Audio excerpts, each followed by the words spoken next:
Well,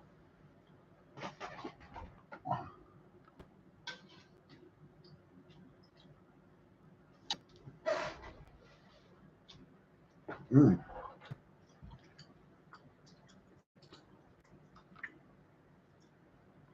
So this is 15 County Road 428. They didn't even name it. It's just so. I believe this is where they upgraded from trailers to houses. Ooh, they're really big time now, huh? But these pictures are very, very good. Yeah. So grew off. Is this? Okay. Makes sense. Ooh, looks like they did some development. Oh, this is an update. Wow. Somebody somebody built a house right here where I used to live. Well, everything changes, so if you're expecting. Is there still some trailers from the 80s where you grew up? Some of these like older ones. I don't know. I just saw like there's some like old trailers and they're probably from the old days.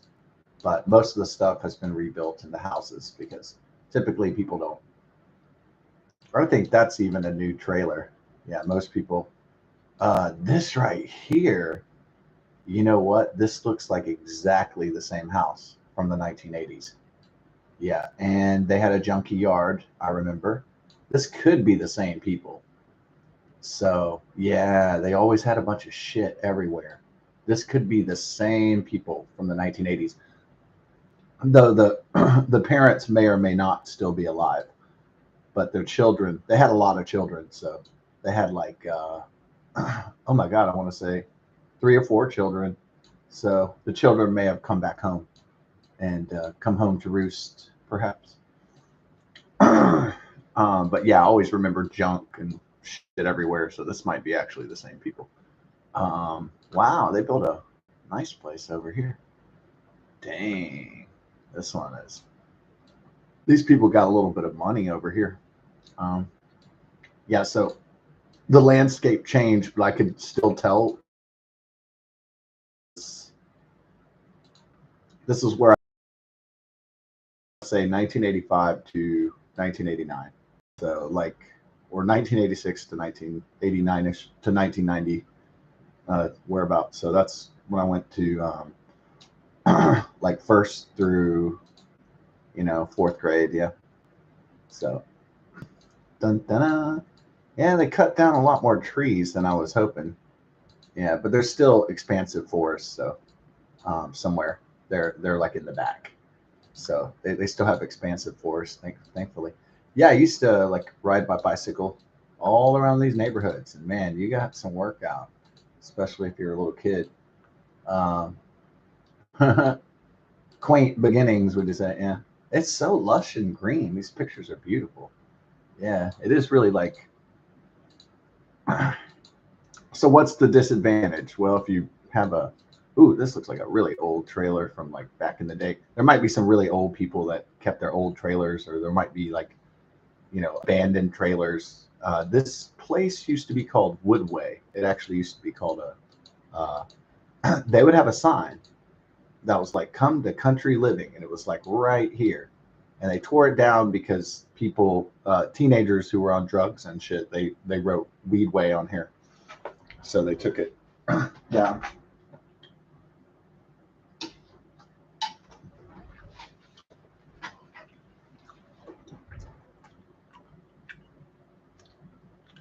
So teenagers out in Dayton, at least they used to be really, really, really mischievous. So they're probably still mischievous.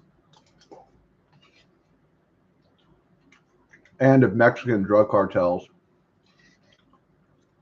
have moved into the old neighborhood, um, if they've infiltrated Liberty County to the extent which I think they have, then there's a lot more drugs and crime going on. A lot more bad boys and girls. Look how tall those trees are. It almost looks like a jungle. Yeah, that's where I grew up. And Oh, me and the little kids used to have so much fun just going in the woods and exploring. I don't know, you'd probably get shot today. Yeah, because I'm a full grown man. When I was 8 years old, kind of the world kind of ignores you a little bit, yeah. But if I'm just going on the property out in the country, there's probably somebody gonna likely to have a shotgun unless it's an official nature preserve or something or park. So this is like the aerial from Google. Looks wonderful. Look at all the trees. I'm glad that my old neighborhood is still remote. But here's the problem. This place called here's the problem over here. It's this place called uh, Colony Ridge. It's supposed to have like 40,000 Mexicans, and so that's really the problem. Um, is that there's going to be a lot of drug cartel activity? Yeah, I doubt that this is a very white place anymore.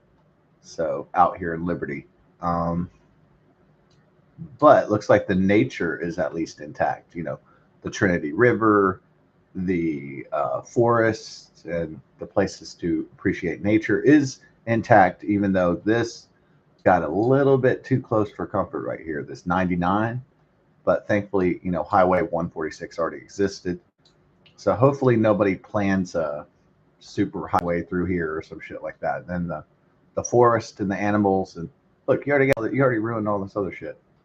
Leave the East Texas forest alone.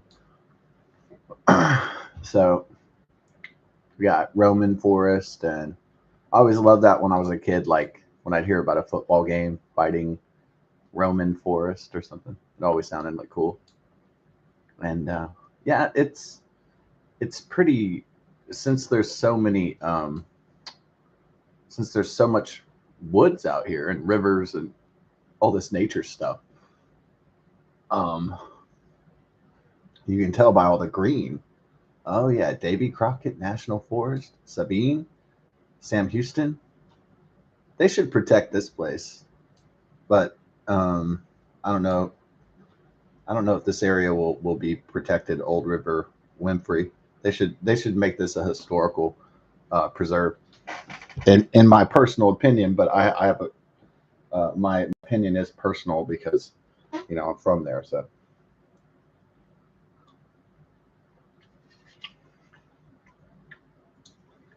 Dayton Lakes, huh?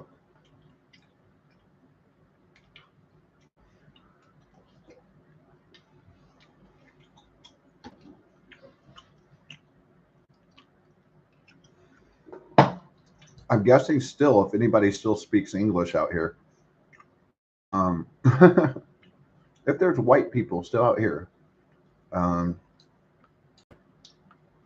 that look at all that forest. How far did we go sometimes? I mean, we didn't just like walk through the forest and like go.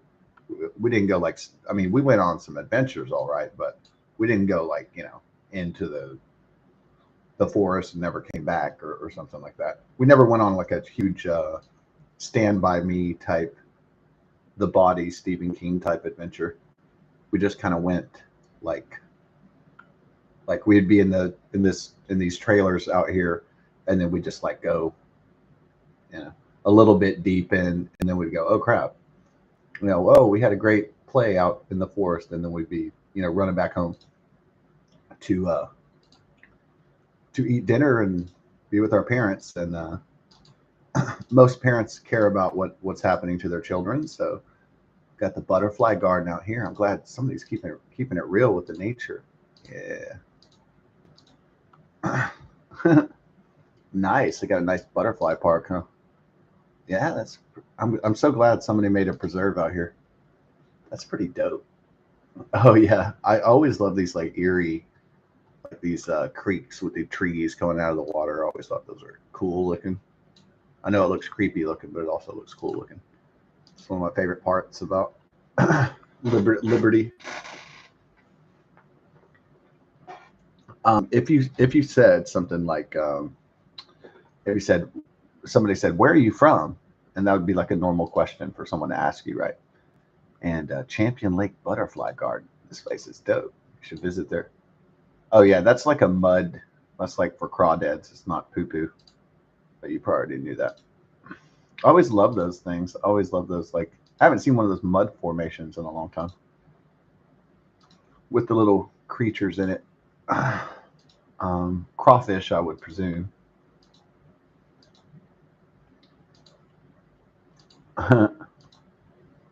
Oh yeah, that's beautiful right there. Yeah, that's a beautiful day. Um,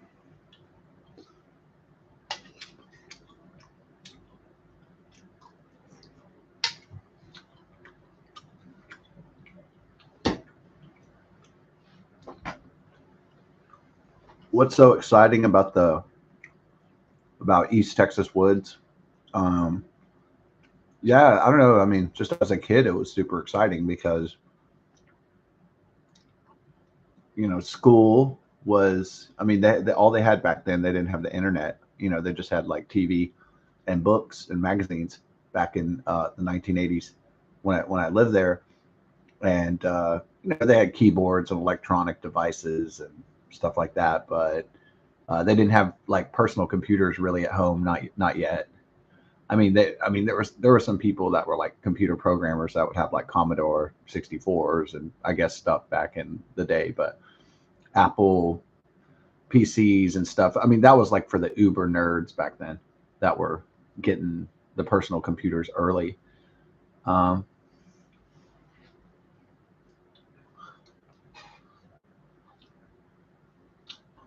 well, I would say personal computing was not mainstream at that time. Uh, More like for engineers and nerds and programmers and stuff, people like that.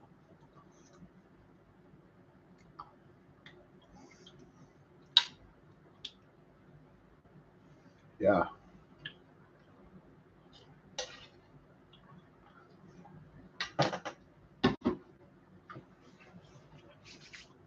So you go to school, do your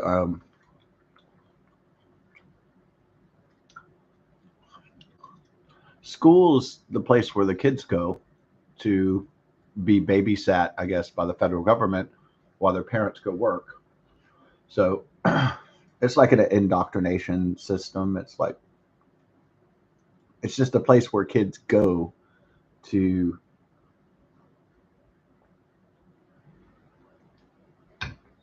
supposedly learn, I guess. Sometimes we do, but sometimes they do.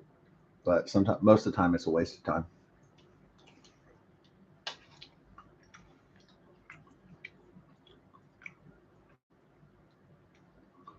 In terms of pure fun, it was really the woods was the best. Yeah.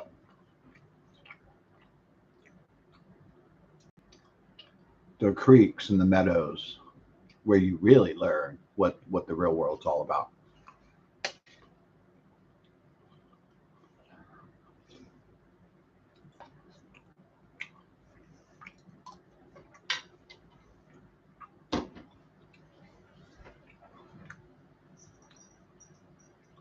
Of course, usually I wouldn't wander in the woods by myself, because there might be like sexual predators out there or weirdos or, you know, stand by me. There might be like punk gangs and teenagers and all kinds of dangerous people and dangerous creatures, especially snakes and poisonous snakes.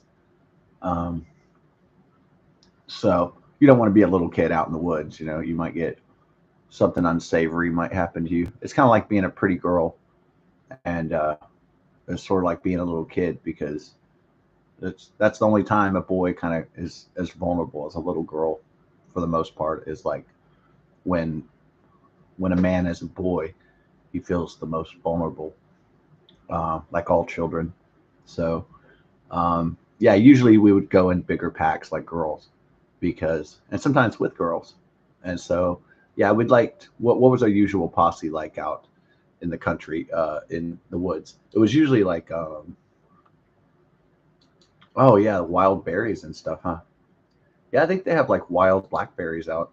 You could actually like, if you know what you're doing, you could maybe even survive out in the woods if they have enough blackberry bushes.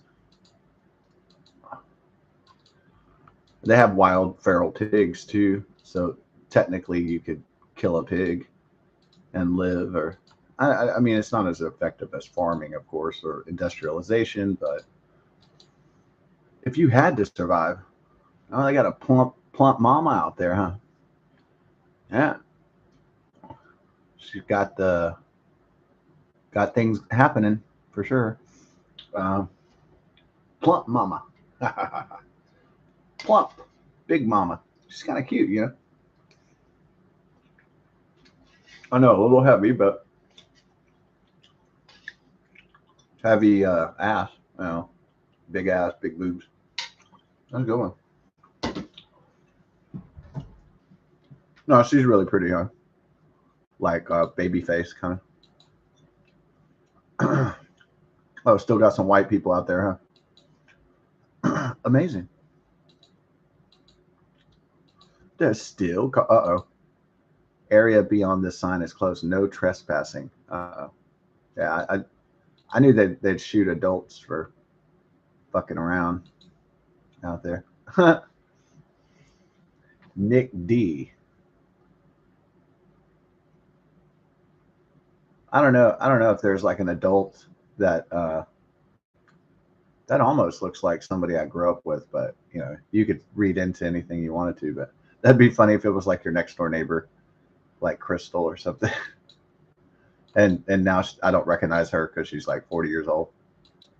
And yeah, it is weird, like how time sometimes you can't. When people get older, you really can't sometimes. Yeah, that's what I remember. That's the real Texas right there. Just this big road with these trees everywhere, and like that's the real Texas experience right there. Like a country road and just forest blooming everywhere. That's the real thing.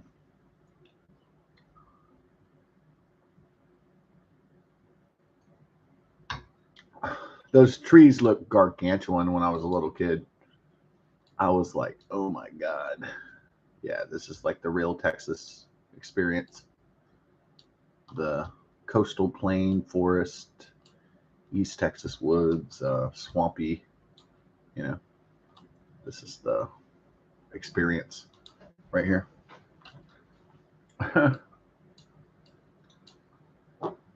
No trespassing because, oh yeah, let's go on a little road trip here through the experience. Road trip. Now, some people might not find the scenery riveting. To me, it's like almost Eden-esque in its beauty. Yeah, just rows upon rows of trees, trees, trees, trees. Luscious. Look at that luscious vegetation. You're gonna start sounding like the um, Bob Ross pretty soon. Like, oh, look at the pretty, pretty cloud and the pretty, pretty tree. You start sounding like that pretty soon. Um, oh, look at the pretty, pretty butterfly with the magical forest. Oh, look at the bush. Look at the sticks. So luscious, so innocent, so fair. Mm.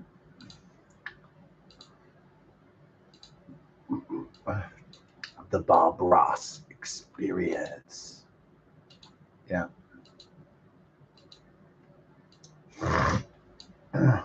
On the road again. We're going down the road virtually here, and gonna try to be quiet because last night definitely was not that.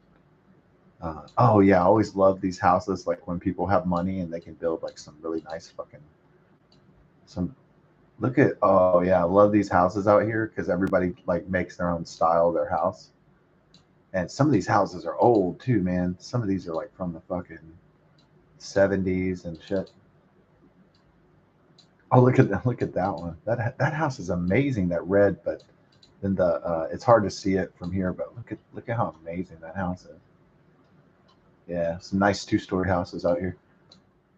But they usually always out here when you look at these rare houses of like people with money, they always have these geometric, these really cool designs. They're not like cookie cutter houses and like your normal American suburb. They're like always individual. They're always like they're always like unique to the person or the family. That's what makes it. So it really makes it a special. Every single house is like some unique design or something. It's usually by a creek, and so they got a kind of like some waterfront property, and it's usually by a river or a creek or something out here, man. This is real. This is like American paradise. Oh my god. They're like, well, everybody's building their house out here in red, and then look at this. Blue da ba dee ba da da. The guy was like, I'm going blue, light sky blue. He's like, fuck all these other people. I'm doing my own fucking thing. I love it. Yeah. Oh man, that's one of my friend actually moved into a house like this. A friend that first he lived in a trailer. These people got some fucking cash flow, dude. Look at this. These people got some fucking. These people got some money. Okay, you can tell they have money because like how elaborate their house is. That's usually like what they would call like an indicator, right? Yeah. Now, can we not go any further down the road? Um, Colony Ridge. So here's the Colony Ridge, the place that's known for being like Little Mexico here. They say it's indistinguishable from the third world. Huh. Oh, Mexican girls. Yeah. They always have like,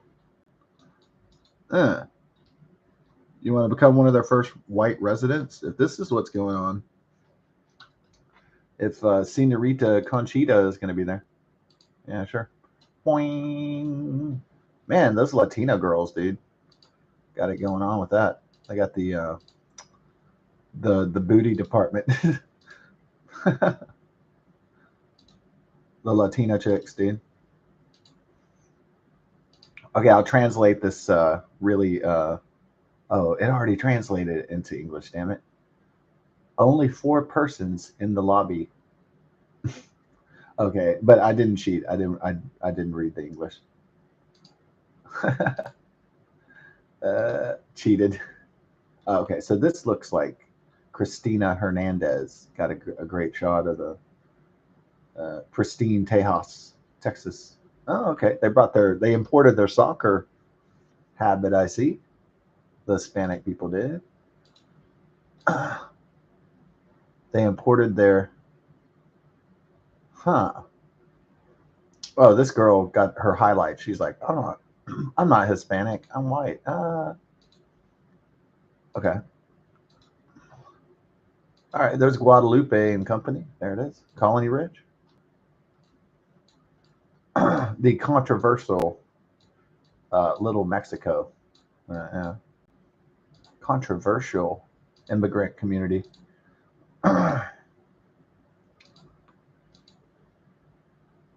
Yeah, they say around here if you don't speak English that they won't. I wanted to go like 360 on that. That looks awesome. That is an awesome part. Dun, dun. When they're showing these like, oh, this lady wants to be the star of Colony Ridge, I guess. Dude, who paid for all this shit? Texas taxpayers. Oh shit. Wow. That is an impressive I mean, that's about as impressive as that one girl's butt. So these are like what, immigrant processing centers or something, right? Okay, it's the office for Colony Ridge. Welcome to America. Now begins your life.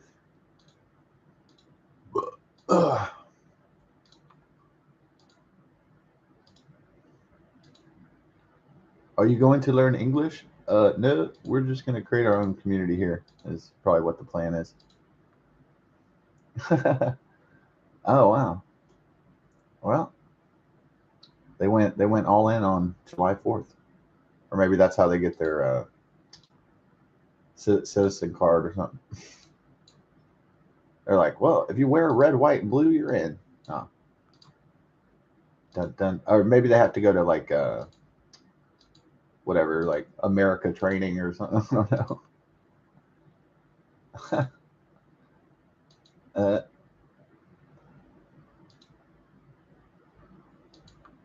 wow, wow. Hey, this is food. Colony Ridge. Oh, she must be a. I think I know who she is. She's not just a mom; she's a teacher, right? Yeah, she like teaches. We got the tacos. Um, yeah, those look fucking hooked up, huh? Those some fucking. I bet those were made from scratch, dude. Look at that. Got the tacos. The tortillas. I love it. Okay. You got like four. So this is a community of like 40,000 people, and then. So what happened in the last 40 or so years in my neighborhood? They built a gas station, I believe, and that's well, people built. They got rid of their trailers and they built houses. Because eventually, I guess they got money or promoted at their job or something. And one day they got money, and then they one day they got some money. Okay, we're going back to my territory down here. Um, Old River Winfrey, Old River. So finally they got money, and then so they built houses, and then they built like a gas station. So a few gas stations, and that's about it. Yeah. So that's the only thing that happened in the last 44 years around here. Dirt poor tractor services. Butterfly Garden. Butterfly. Oh, the Lost Lake. Oh, I know this is gonna be. This sounds creepy as fuck, dude. Lost Lake. Sounds like fucking. That's like a horror movie, dude. The Lost. The Lady in the Water. Sounds like. Oh God. No. Okay, I'm betting Hank Gamer was created by a German city, founded by a German family or something, huh? Hank Hammer. Very Germanic sounding name. Uh, yeah. You ever been to this church, Old River of God? I probably did. Old River. Well, I don't know. Your dad was. My stepdad had a weird religious denomination called Jehovah's Witnesses. So I don't know how. I don't know how many other denominational churches we went to. So okay. Old River Winfrey. Oh, there's Linda's Seafood. Oh my God. Now this is a blast from the past. It's still open, dude. Linda's Seafood. She brought. Um, we passed that like. Oh God. Look at. Oh my God. My dad probably loved it. My stepdad loved crabs, and I ate crab actually. But oh, there it is. I wanted that. Yeah. There's the shot right there. See, this is on the way to 1409 where we lived at. See, they built this gas station right here. um, and I guess they got a little store, and yeah, it's kind of nice little. Yeah. So after 44 years, Shell built a gas station right there. So, which is cool. Built a little convenience store right there. This is really the highlight though. Linda's Seafood. This is just like so unique, so original out here. I love to see a business open for 50 years out here and stuff. That's pretty cool. Um, to me, it's not cool to everybody because did everybody out there ever like go explore like your old hometown or something, especially if you got older? Oh, is that Dylan Liquor? It's probably the last thing you need to be looking at is liquor store. Dillet Liquor. Is that closed or is it just sport? What the? Oh, it's just the front. It looks like a saloon or something. FM 1409. That's what I remember. Like just all the trees being tall and like just endless roads and shit. It took forever to get anywhere on this like 2-lane road. And there you go, more creekage. So everybody likes that. Yeah, occasionally you're gonna see like an old trailer or something, a relic from 50 years ago or something. You know, not everybody could afford to upgrade. So this looks like an old convenience store. Yeah, that almost looks like that looks like someplace that was around 40 years for sure. Mm. Liberty County. It's awesome. Oh yeah, there's the church. I like this like traditional design.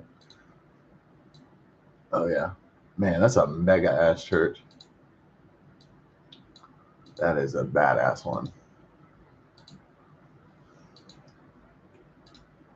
Yeah, so if somebody would say, "Where are you from?" and I'd say Dayton, and then they would go Dayton, Ohio, and then I have to go Dayton, Texas. It was the worst. I almost wish the place wasn't called Dayton, but it's called Dayton.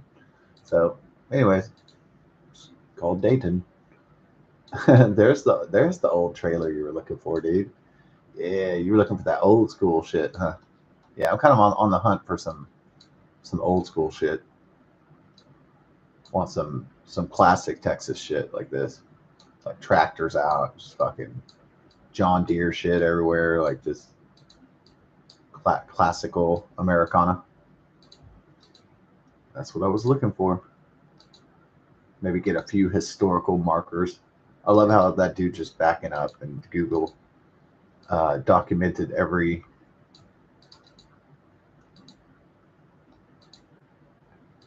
moment of his miraculous truck journey. So this was like, so this station was like, I want to say this almost looks like that old where they used to have that old stakeout. Like this almost looks like that old like drive-through rent movie rental place with a restaurant. Oh, looks like they got snowballs. It gets hot in the Texas summer, so I'm sure it does pretty good during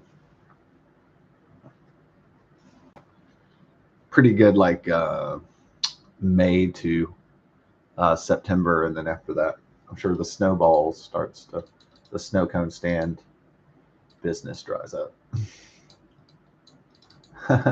But see, like these people, they would have like multiple businesses going on at one time. Like this might be like satellite repair, and this might be like a grow place, and then they've got you know, they'd make like multiple businesses. So if like one business didn't make money, then the other one would, or something like that. They diversified their business. Like they might have like a cafe with a tanning salon. Okay, so it looks like you got the parallel universes going on here. Introducing the new Dodge 6-wheel drive. Yeah, right. I love that. I love how it did that.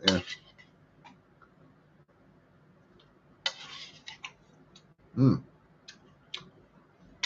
I think I might save some of my beef stuff.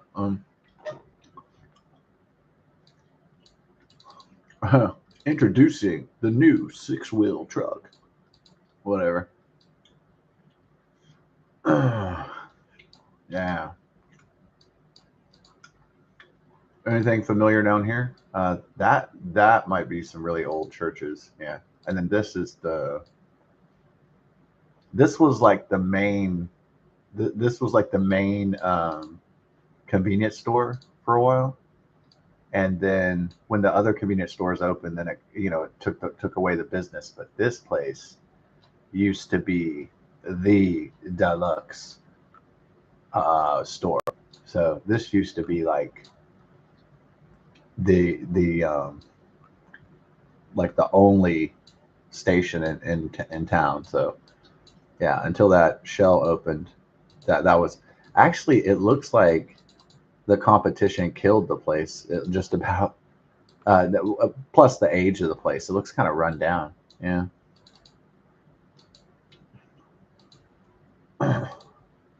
Looks like the competition took it down, and especially if there's like a gas station complex with like actually good services and products and stuff like that.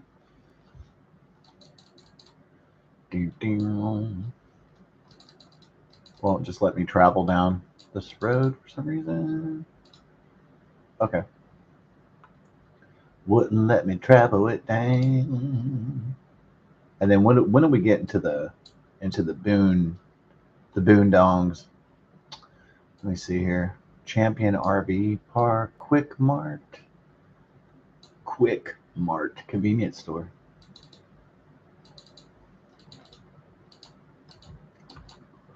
Let's try to get back on the roads here. We already go down here. Oh, okay. Look at all the gas station competition in here.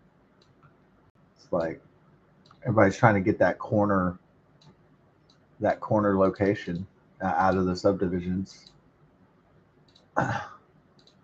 Yeah, so most of it's gonna look like this. It's just gonna be these tall fucking ass trees reaching up for sunlight to survive. And it's just gonna be, so it's mostly gonna be this leading in back to my old childhood stomping grounds. Yeah, those rides were so fucking long to get to a mall or to get to somewhere, to get to the city. It was just like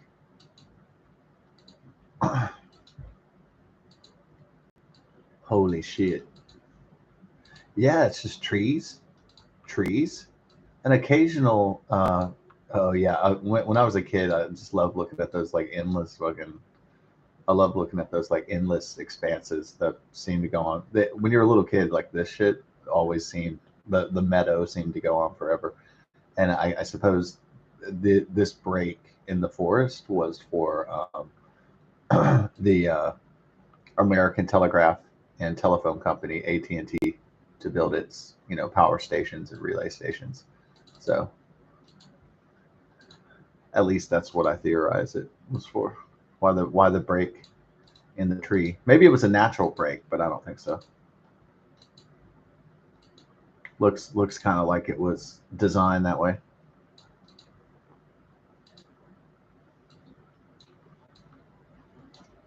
Yeah, now we're into the boons. Getting into the booners. Oh yeah, there you go. Hold on. It's gonna say, oh, is it gonna say Old River, Old, okay, the Trinity River right there. Okay, good. All right, we're on the path. I like to see those like old shops, like maybe I saw when I was a kid. And yeah, but a lot of the businesses had to change because it's different times. So like, obviously they don't have like, oh, look how creepy this fucking estate is, dude. Speaking of horror movies, look at this shit. Come to the shaded grove. You may enter, but you may never leave. Yeah.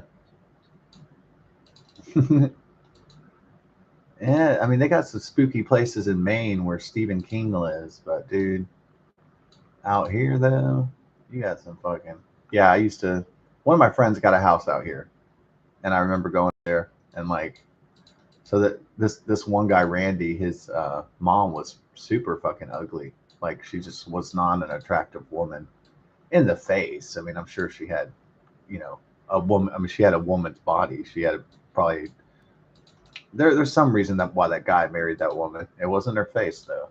So it wasn't her face. It was probably her ass or boobs or something. So, ooh, I like that. Like that like that red maroon color. That looks cool. It's like the color of blood. Nice. And so my friend's dad was like checking out my mom because my mom's hot and all that. And I remember being a little kid and being like, what the fuck? Because I was like, dude, you're married. And then I realized, and then I was like, oh, his wife is ugly and my mom's hot. And like, I get it now. Took me a while to get it. I had to grow up first. And then I realized what was going on there. It's also, I mean, I hate to, scare people about marriage, but like once you get married, like that's your decision and you have to live with it, for better or worse, I mean, yeah, people could get divorced, but I'm saying like once you make that decision, it takes a chunk of your life, So it's not so I'm sure there's a lot of guys that just, got a woman real quick to have kids, and then they were like, oh shit, I wish I had like a more attractive mate or something. Sometimes, or maybe sometimes like people get married and then the wife lets herself go or something like that, or the man lets himself go, and like,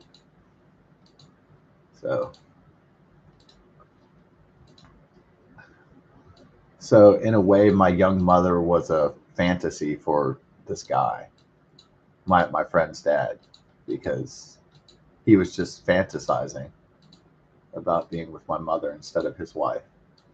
And so I love this guy. Look at this guy.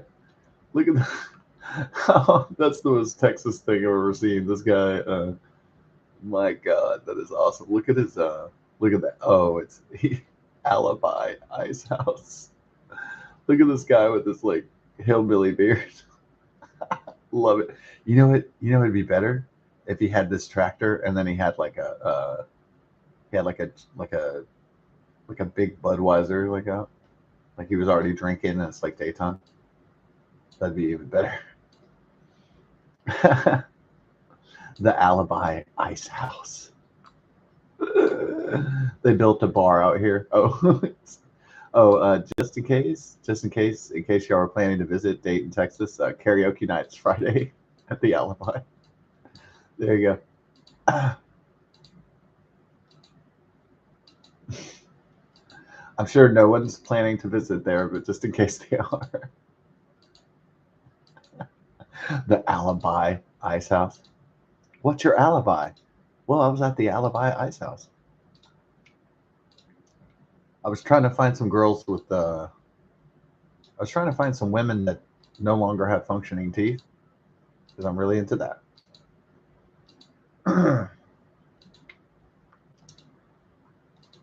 Oh yeah.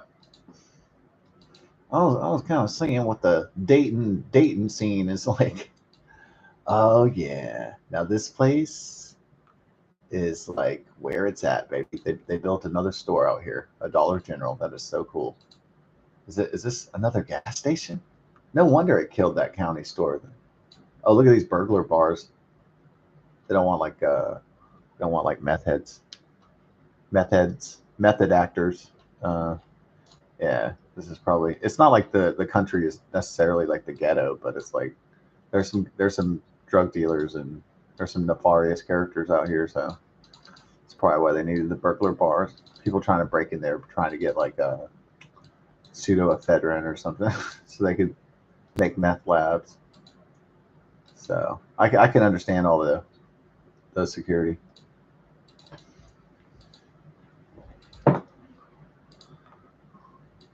Oh, look at this country pastures.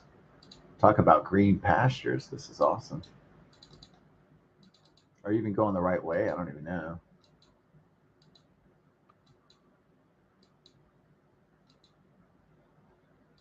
Yeah. Going down memory lane, Don. That's what's up. Yeah. Uh-oh. Oh, okay, there we go. Got my picture back. At first I was like, what's going on? What's going on? You want to see something like cool though? I see somebody like outside of a store And let's explore that. Oh, this girl's like, oh, it's outside their house. Why is this? Oh, it even tells her name and everything. Well, that's creepy. I didn't expect that. She was like,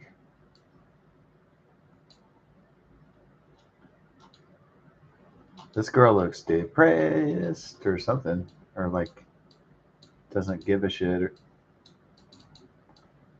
Oh, okay. I didn't know they had like personal accounts here. I didn't expect that. Okay. Um,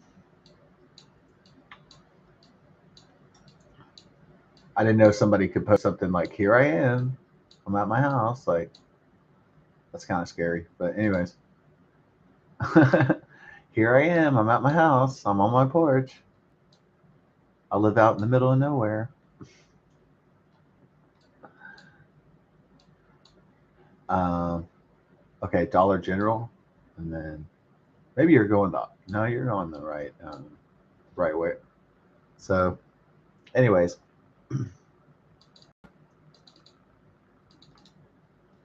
ding, ding, Liberty County experience. Oh yeah, being a kid out here, like riding your bicycle was just so fucking dope. It's like I would ride a bicycle out here like as a adult, even though there's no like sidewalks. I'm glad there's no sidewalks because although when if people are blasting through here though at like top speeds, ripping ass down in the country roads though, that's not going to be good if you're trying to get uh, your bicycle on. Yeah, this is the places where I loved to roam as a kid. It was just like so fun.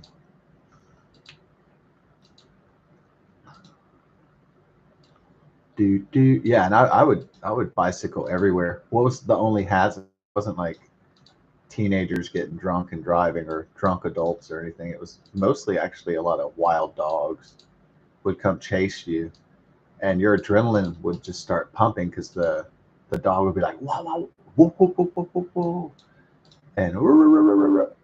and you would just be pedaling your ass off. And then finally, when you got away from the German Shepherd or whatever, your heart rate would go down, and you'd be like, "Oh, I made it! I survived that one." But you had to dodge a lot of dogs, like a shitload. If you're a kid and you're trying to ride your bicycle out here, yeah. But I mean, besides that little hazard, punk ass teens or mischievous teens or you know dogs off their leash. It was pretty cool. Magnolia Ridge, the American dream.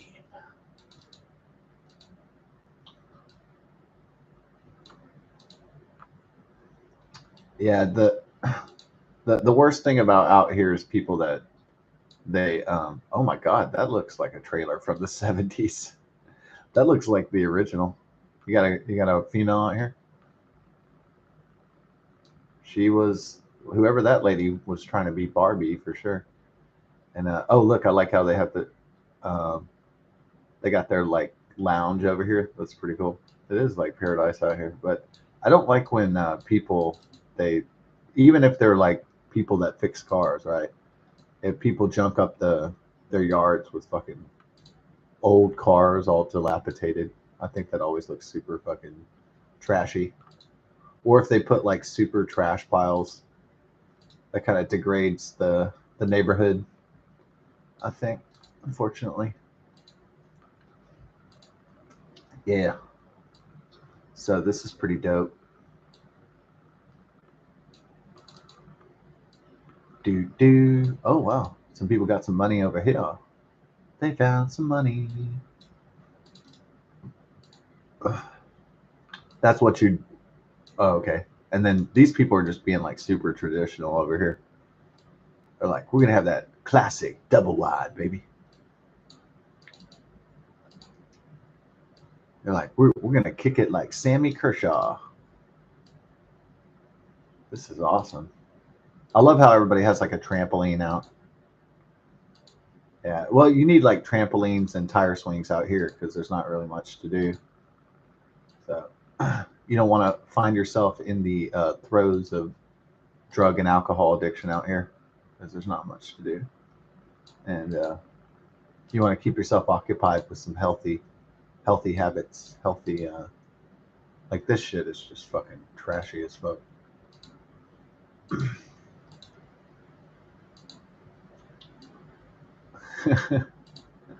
Yeah. I love how some of these streets don't even have names. It's just like County Road 43 to 24. It's like we don't even give a shit to even name this place because no one fucking cares about this place. Yeah, I'm glad there's not like a bunch of oil or gold or diamonds, so they won't tear down all these trees. I'm glad it just stays kind of more or less untouched, except for some convenience store or some dollar store wars or something like that. Some gas station, uh, little cafe wars going on. That's no big deal. Up on 432 County Road, Texas. This is what's up. Welcome to the American dream. Welcome to the team. You got, oh, okay, it's just North Park. Where are you at, man? I'm at North Park. Then I'm heading to Linda's Seafood. No. Then I'm going to that new Chevron, man. And then I'm going to church to praise Jesus. And then I'm going to the Alibi Ice House to go talk to Randy Billy Bob and see how the women are out here. See what the Dayton dating scene is like. See, yeah, I like my girls. I like my girls to be bald, man. Yeah. I'll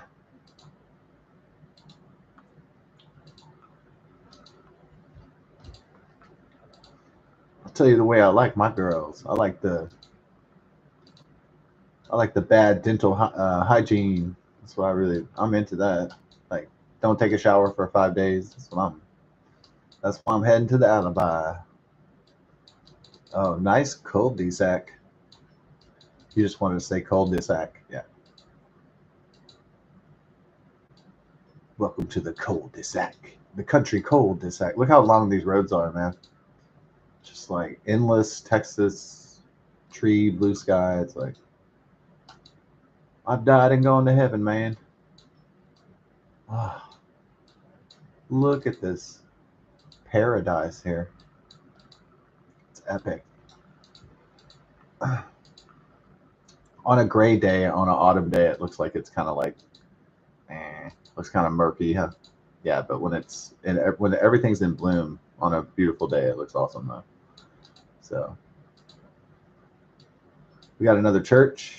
Yeah, if it's called Pathways, it's probably a church. If something's called like the Bridge or Pathways or the Crossroads, you know what it is. Wow, wow. All right, let's admire this. Oh, this is pure.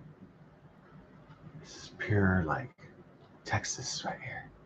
Look at this rig and this tractor and oh my God, man.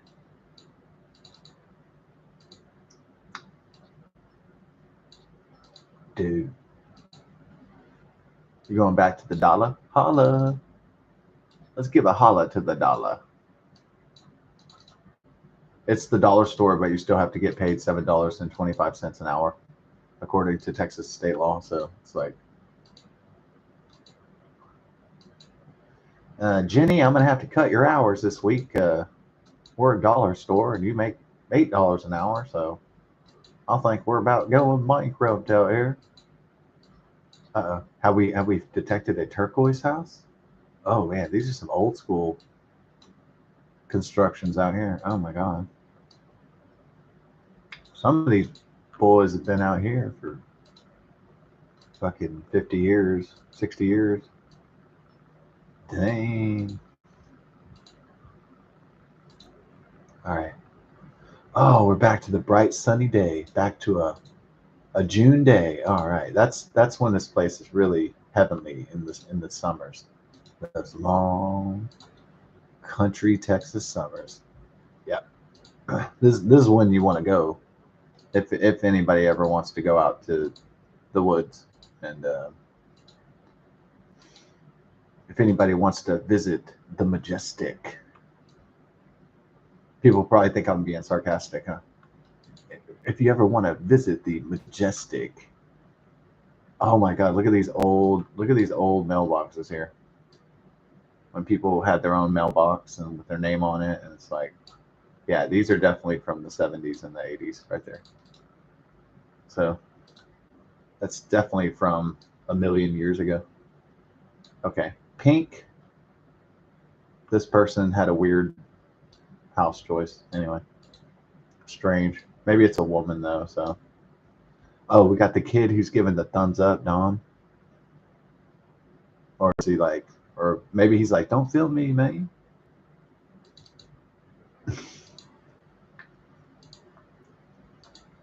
He's like, I'm not like that one girl trying to advertise herself. Hey, everybody, I'm here. Anybody want to visit me? Tally Lake, what is that? Oh, some places they don't have even. It sounds like interesting, like Lost Lake. Like I would like to see a picture of it, but they just haven't. Yeah, and most of the stuff just there's nothing going on, and so Howard Lake. They don't have any pictures for this stuff.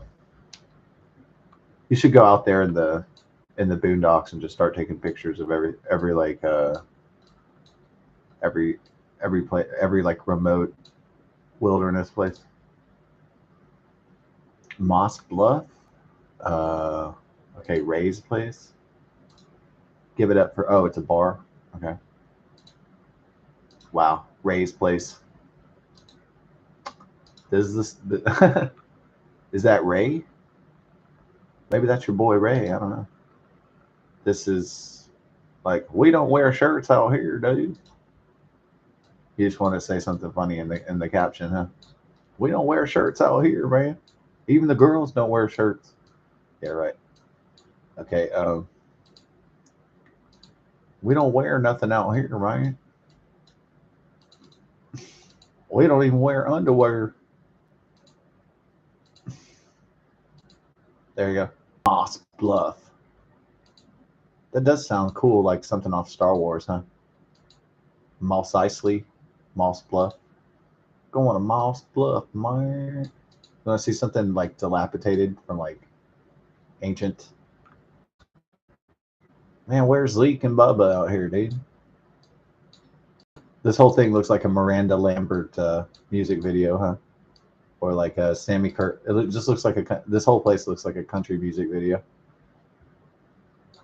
Almost every frame of it. I love the flooding right there. That's pretty cool. Reminds me of like childhood. We used to like if there would be like a flooded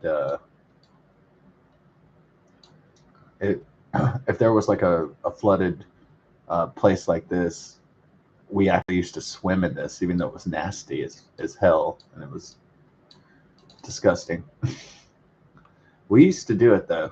When I was a kid, you'd just do about anything dirty and stinky. You didn't care. But probably not going to be swimming as an adult. Probably not going to be swimming too much into the ditches.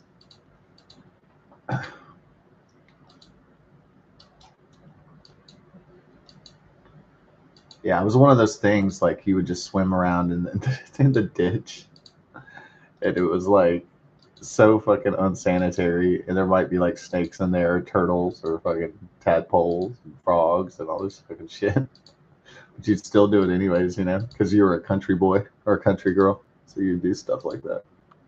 Even though it was dangerous and it was unsanitary, it was unhealthy, it was all that, you'd still do it anyway. Man, I love this, like the swamp and This is like Tex. This is like Tex fauna right here. You're like in Texas fauna. Yeah, we even do our power lines like a cross because we want you to have a daily reminder of Jesus. Yep. Oh, what is this? Are these like moss formations? Oh, that's why they call it Moss Bluff, huh? Just moss and growth. This is awesome. Look at this. Even though your old stomping grounds were this impressive, I never went to Moss Bluff very much. My parents didn't go there. There's nothing out here. Okay, so you know why the ancient cowboys named it Moss Bluff now. Well, there's this place that's really mossy. That's how you'd explain it to like outsiders. Well, there's this place out here that's real mossy, and there's moss everywhere. What do you call the place, man? We call it Moss Bluff because of all the moss. Look, there's just fucking moss everywhere. I think it might be the mossiest place on earth.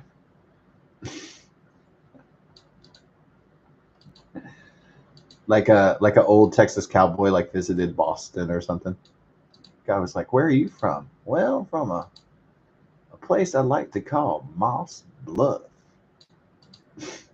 Moss Bluff, Texas. Why do they call it that? Well, it's very mossy. There's there's growths everywhere.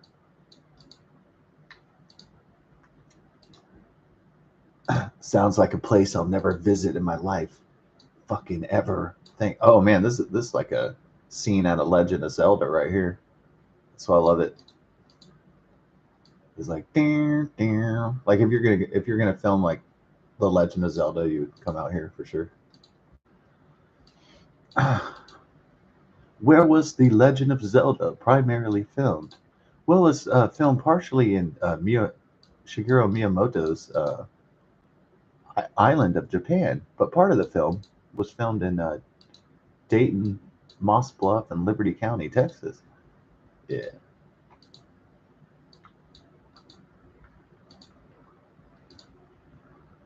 Damn, damn. You'd have to wear some pretty sturdy boots though, because there's gonna be snakes out here, out the ass, and really poisonous ones. Water moccasins, black diamonds. You're gonna have a you're gonna have a reptilian mess on your hands of poisonous, venomous snakes. And all right, back to some civilization happened eventually. Um, down, down, down, down, down. They would do like this scene would be like Hyrule Field or something. Of course, you'd have to edit out the fences and stuff like that. But oh yeah, yeah. For Zelda, you could have like Lon Lon Ranch and like Epona, Epona. Oh yeah.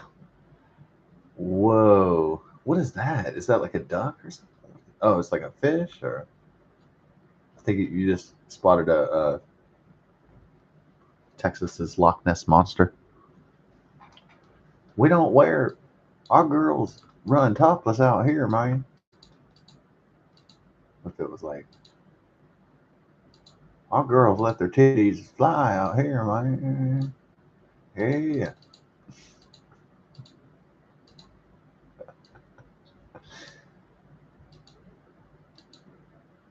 All right, so that's County Road, County Road 11133 North, 946, Liberty County, Texas. No, I mean, people come out here to start a new life, like to start, you know, people come out here um, to escape the big city a lot of times, and yeah, that's why my stepdad moved out here. He wanted to be away from civilization, and my mom was super hot, so he wanted to get my pretty mom away from dudes as much as possible. He's like, this trophy wife I'm keeping for myself. Yeah, we got it. You know what's up? The jealous folks out there. Okay, desert, coastal plain, desert, Gulf Coast plain. Interesting. Do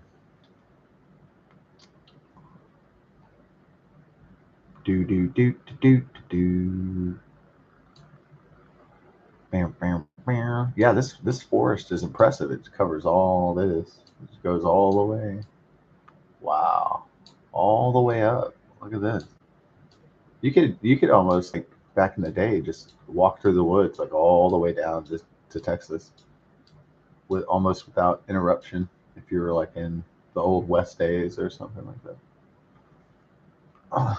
Yeah, so we're in like Earth, and you want to go to Mars or what? No, not really. Earth, Earth, Earth, Earth, Earth. It's very earthy. Let's go to Antarctica down here.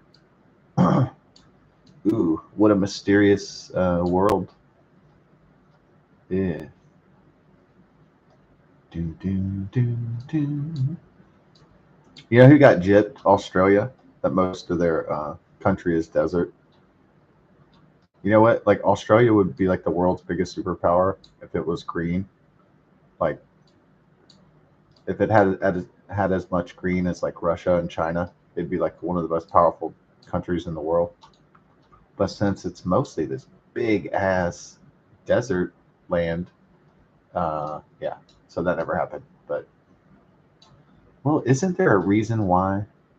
Anybody tell the reason why this isn't a world superpower? Yeah, there's a pretty significant reason why. I think people can visibly see why that is, just on the geographical, topical. Uh, so this is where the humans live at, right? So that's pretty cool. This is where mankind resides. But more importantly, it's the place where race. It's the place where people can slide into the lake. It's the place where you can camp your RV and chill, and that's really more important. A place where you can dock your boat, a place where you can park your truck. It's a place where you put your hat on the rack, and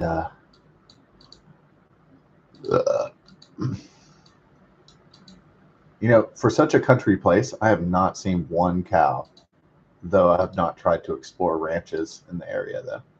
So, um, oh, why did somebody do this? Put their house on the stilts because of flooding, basically. So they think the house is like extra protected from flooding. If that's why they do it. Flooding and hurricanes, they don't want to be flooded out. So protecting their casa by the elevated houses. Um,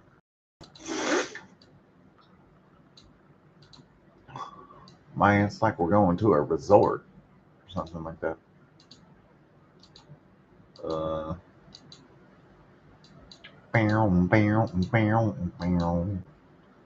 Well, have you seen enough of this? Trailers and I haven't seen enough of Moss Bluff, the mossy lands. Got a community happening over here. For real. Community, unity. You want to see a big, like, moss bluff? A big mossy. This is a big ass moss right here. Look at this vegetation, man. It's just like ape shit. I love it.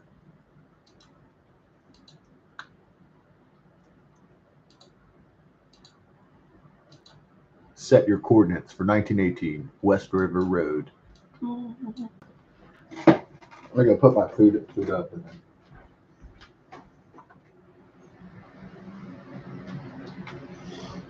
then.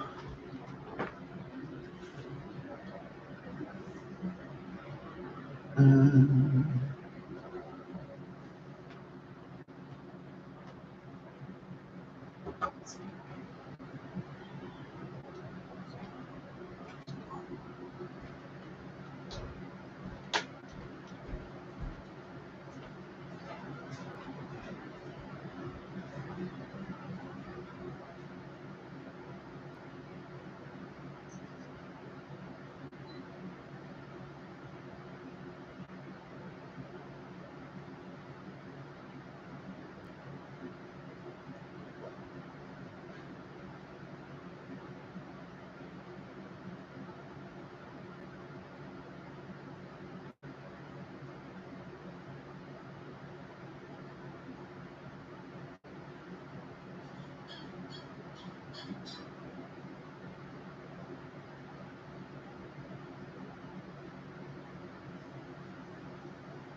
Okay, and now for something completely different.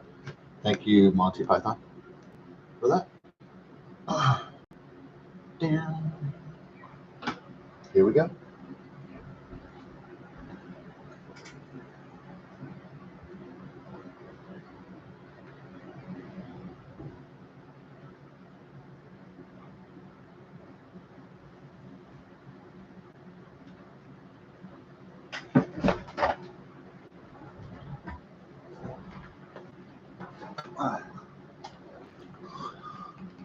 No, I really don't want this one. I want to do Breath of the Wild right now.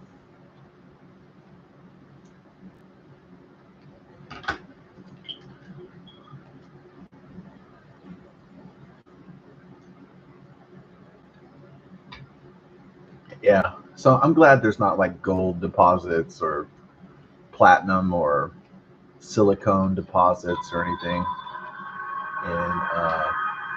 in Liberty County, you know. So I'm glad that the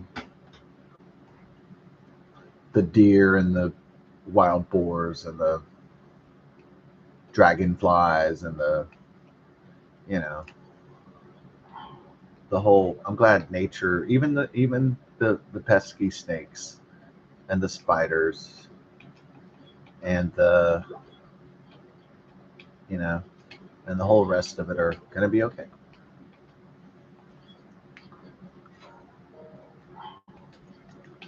um, I'm so happy that there's nothing out there for uh, corporate America or the government to exploit. There's nothing for mankind to exploit out there really, except just real estate, building communities. And unfortunately, the community that is moving in there has discovered this place because, they've discovered that there's this big, expansive place. Real estate developers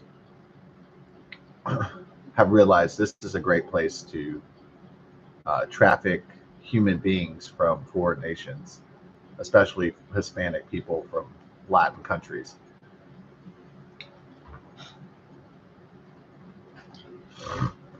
So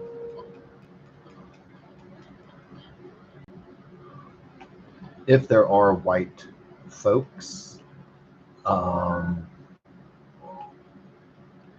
if there was a massive white community out there of um,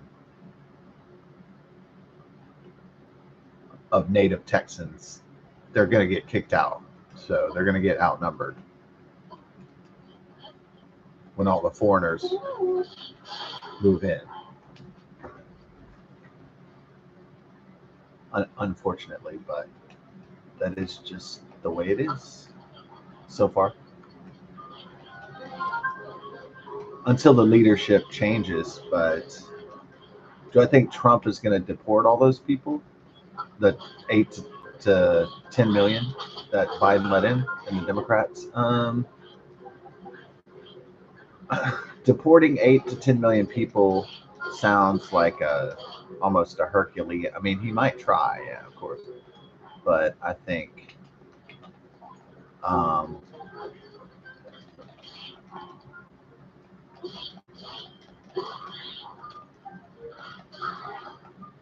I think Trump and the Department of Justice and the Texas Border Patrol and the National Guard, I think they'll be able to DPS, ICE. I think they'll be able to deport, like the child molesters and the rapists and the gangbangers and stuff like that. But I don't know if they'll be able to get law-abiding people, illegal immigrants, out of here. So it could be a pretty long process of deportation. Um,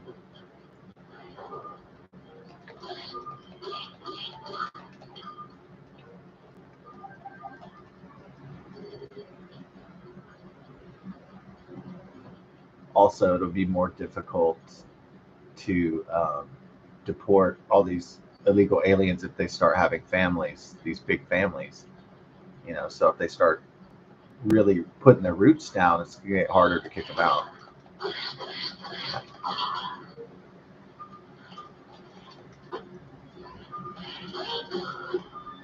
So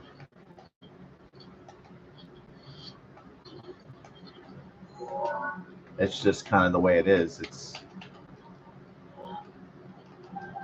no, the thing is, nobody's going to want to go back to Mexico once they enter Texas. So nobody's going to want to go back to Venezuela.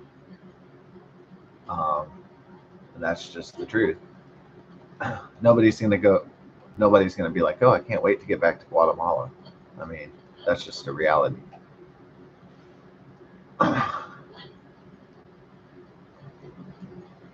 So with all these wide open spaces in Texas, it's like that's the perfect place. The Biden Harris administration and the Democrats are hiding these large communities of illegal foreign people and stuff.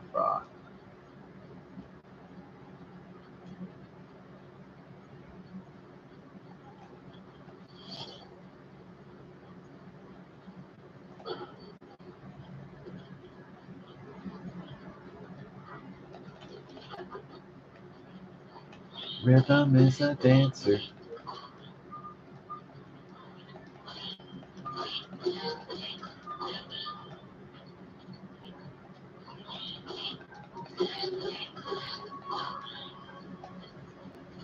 Here, have one of these.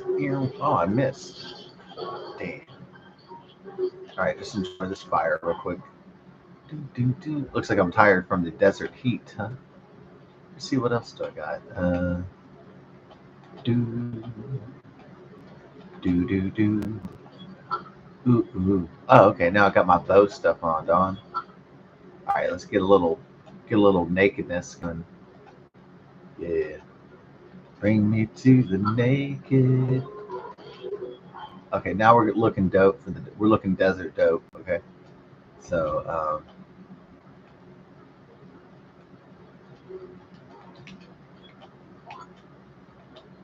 let's get this, baby. We got the radiant shield. Yeah, let's look kind of get that Crown Royal shield out there. Let people know we're still representing the Crown Royal.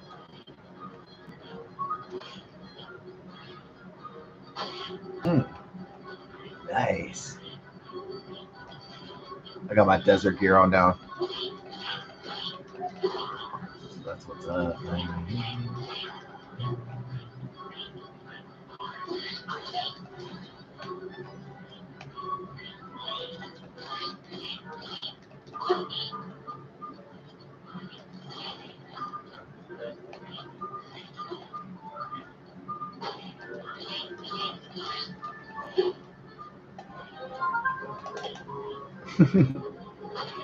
That was funny to do it, yeah.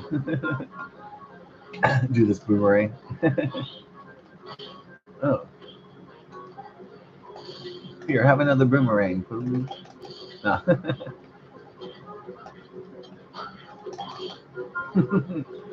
That's like hitting him with the boomerang. And I wouldn't fight like this if I was playing Tears of the Kingdom because they got the one hit kills in the game. So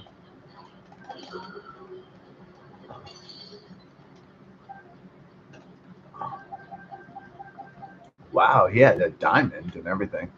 That was a very special character to fight because he had a lot of.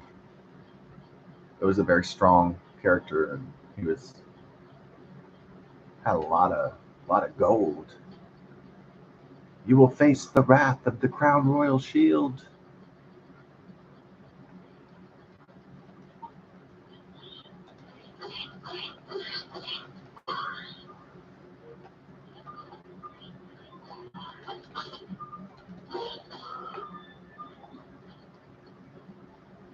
Yeah, if I had ever become a teacher, well, I probably would have committed suicide by 30. But um, no, somebody said it was my friend had a little bit too much to drink, right, and like some hard shit, and he was like, "Hey, what if I killed myself?" And I was like, and then he said like, "I'm just joking, dude." But at first I was like, "Don't joke about that, man." So it almost sounded like they were serious. Like, I'm gonna kill myself. I was like, no, you don't. If you killed yourself, then you would be dead. They'd probably say something like, "Well, that's the idea. I don't like living anymore." And I'd just be like, "Well,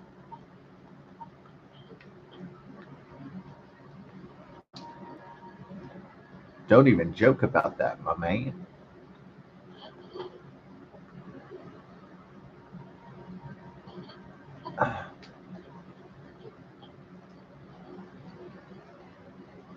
Ooh, ooh, ooh.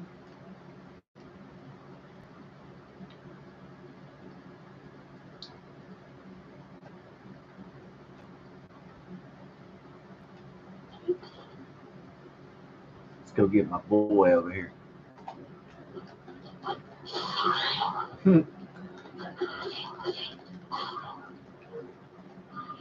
Oh, shit. Damn, damn, shit. We got two of them. All right, here's what we're gonna do.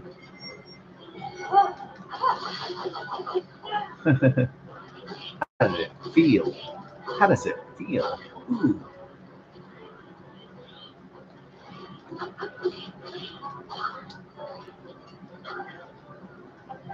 How does it feel?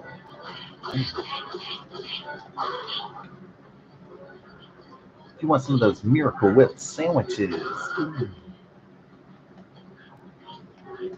take that. Uh oh. This dude was breathing fire at me, Don. Ooh.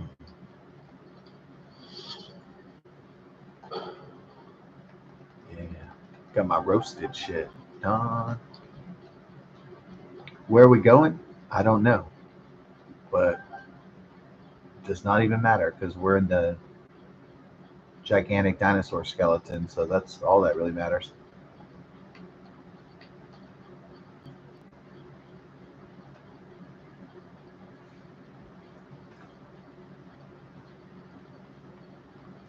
So growing up out in the country, one respects the wild. They respect the nature. You don't have to be Native American or have Cherokee Indian blood like me to feel that way. You just kind of have a natural kind of association with nature, and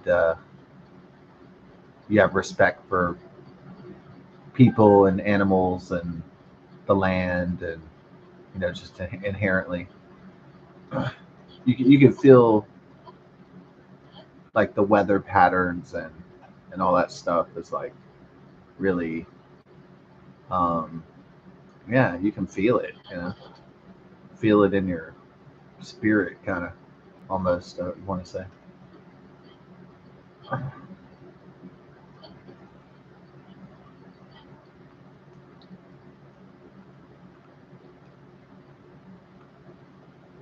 I believe this used to be a stegosaurus. Down, down. I believe this was the stegosaur. Dun, dun, dun, dun. The stegosaurus. Dun, dun, dun, dun.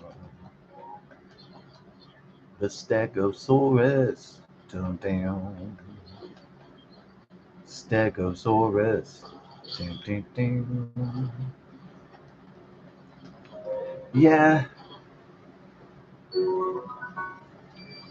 yeah. It's. Can I explain the the 1980s, 1990s fascination with um, dinosaurs? Yeah, I can explain it. Um, Before television shows had really great special effects, um, they had bad special effects, and it was like stuff like on Star Trek in the 1960s. Some of those old episodes that are not CGI reworked. It's you could actually see the strings on the Starship model sometimes on the if you watch an old episode from the original Star Trek series.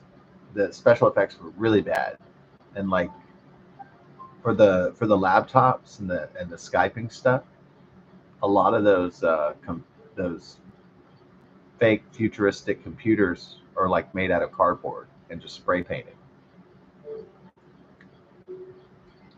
So there's like a really funny scene where Leonard Nimoy just Skype somebody, and Skype was like futuristic technology in the 1960s.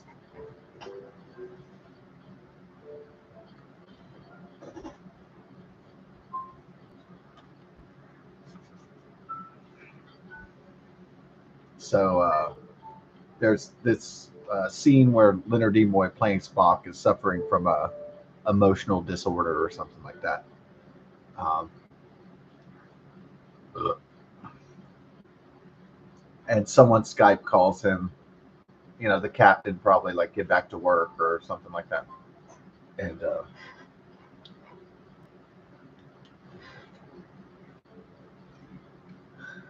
so he gets really mad and he's like, "Fuck you," kind of thing. He has a disorder where he acts like a teenager, and so he's really like emotionally unhinged. And so then Leonard Nimoy decides to hit his fake computer, but when he smashes it, it smashes like cardboard, and it's like a pretty hilarious scene because the viewer then realizes it's not real, and um, that someone literally made a boxy structure to look like a desktop computer or something, and it just turned out to be a cardboard spray painted to look like a computer with a monitor and all that. So it's pretty hilarious.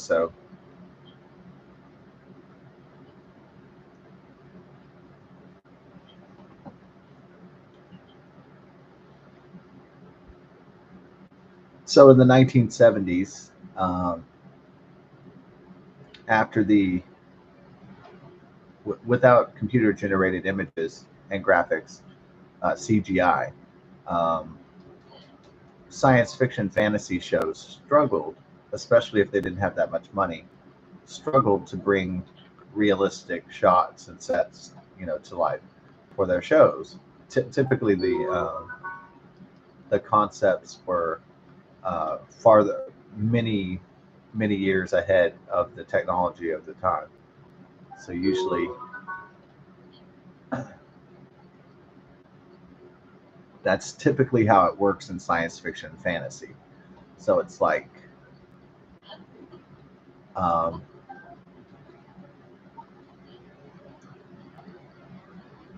so in the 1970s, they had a show called, and I watched it in the 1980s. It was called Land of the Lost. And it was a show about humans that accidentally take a time portal back to a primitive time on Earth or a different dimension. And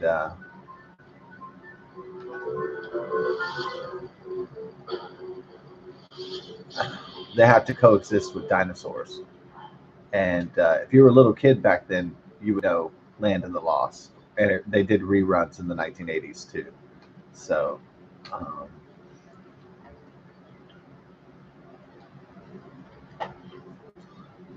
and they also meet primitive race too. And it's an amazing show, amazing. Uh, if you were a little kid, if someone saw it now and they were like, older, they'd just be like, whatever. But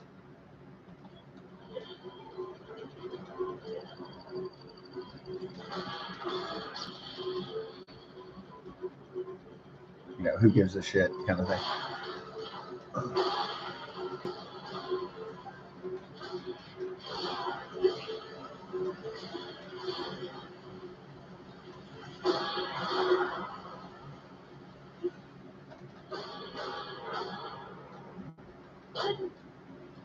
So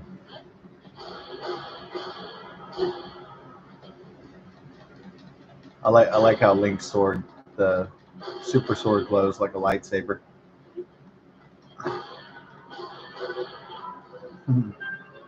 You imagine Link like fighting Luke Skywalker or Darth Vader or something.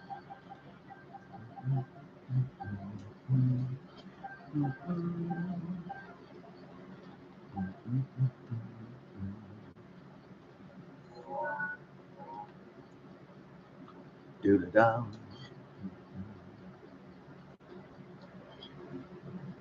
So Land of the Lost was this big smash hit for children's programming, and maybe young adults, maybe too. Maybe some adults watched it too. It was really, it was pretty good. And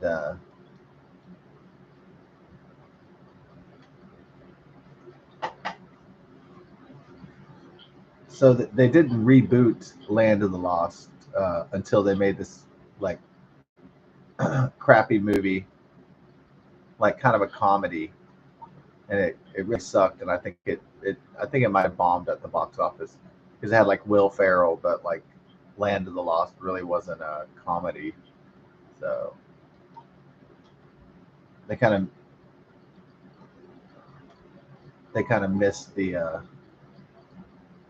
missed the point of Land of the Lost, I think, conceptually speaking. Um, and then in the 1980s, there was a cartoon that was called The Land Before Time. It's for children. And dinosaurs were just enduringly popular. And so, and of course, there's new dinosaur, discoveries, and new bones, and new, anthropology and archaeology and paleontology, and there's stuff being discovered from the ancient times all the time. And so kids loved having toys with dinosaurs because dinosaurs were cool. Kids like to draw dinosaurs. They like to think about dinosaurs. So the human race has always been in love with dragons and creatures and the Loch Ness monster, dinosaurs, for a very, very, very long time. You got in the Bible, you have the Leviathan, lots of examples of it in religion and history. Um,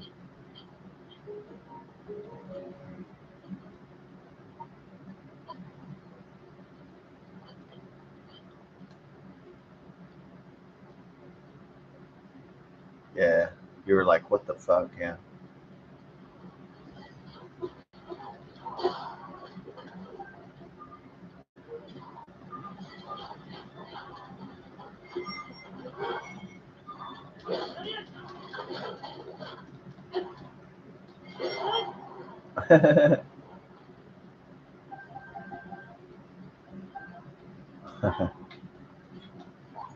Get rid of all this moblin goblin shit because it kind of sucks. Okay, okay, whatever. I can't go near it.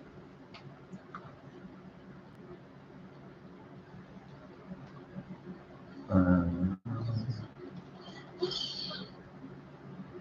bow, bow, bow, bow, bow, bow, bow. Paragliding. Dare, dare, dare. I don't know if I want to go paramotoring or paragliding, but I'd like to go like hang gliding one day, which is similar, but I'd like to go hang gliding one day. Hang 10, man. Hang out with me. Do, do. Hang out, man. Do, do, do. Your mom is ready. Oh, yeah. You know it.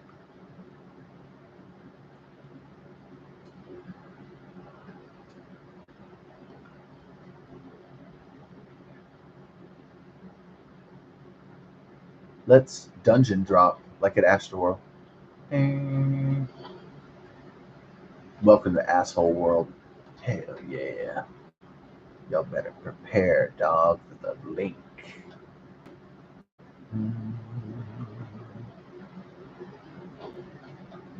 Well, the monster forces. You know how to do a good monster forces.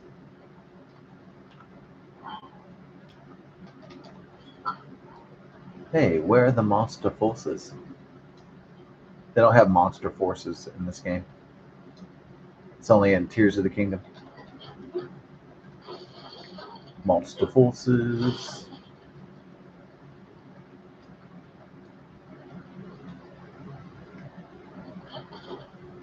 Prepare for monster forces. Monsters on horses in this game. They look like gremlins. Just don't hit the horse.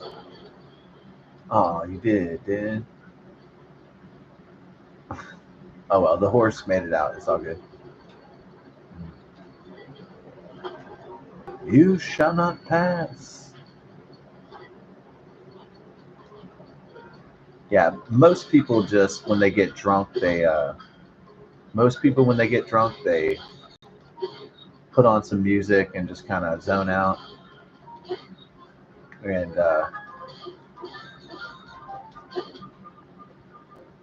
you're probably one of the only guys, maybe not the only guy, but who, when they get drunk, they start watching Star Trek and Star Wars and Indiana Jones clips all night.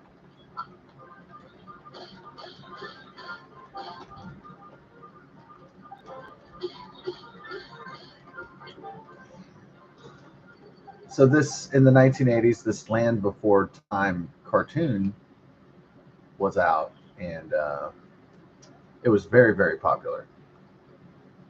Extremely popular, actually. How many Land Before Times do you think they probably had? They probably had, gosh, it was like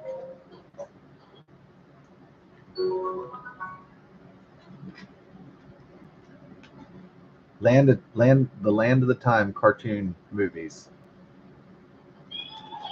were so popular. They had at least, I'd say at least like what, 7 or 8, 6, maybe more. Yeah. Um, so we got Dig Dog suspension bridge. Do y'all dig it, dog? Yeah, in the early days of YouTube, it was like it was in the early days of YouTube. It wasn't like 2006, 2007, but after the Great Recession, one of my friends, Chris, he was down and out, and he was having his mom made him move out and stuff, because he was like 30 years old, and right.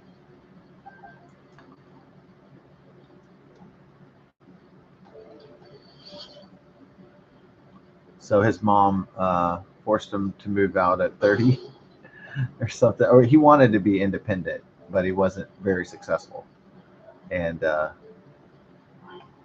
you know,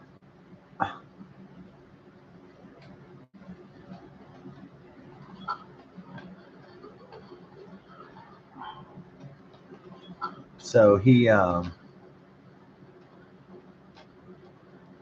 was unemployed, didn't have a job, and he was on unemployment, and he was really in a depressive state because he felt like a failure in life, and that's the worst thing for a man to feel, is like a failure, you know in life, and it's just a horrible feeling. um, yeah, it's really that is the worst. That's the thing that all men fears, to fail, and it is the worst feeling. So there's no lying about that.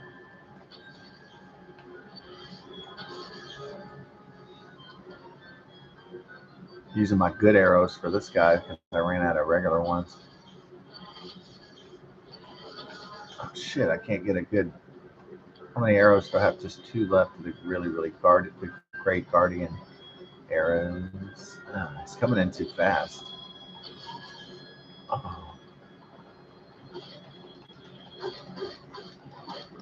Oh, oh, I got another idea though. Shit, he's gonna try to sit his ass on you, Dylan. Do a little acid.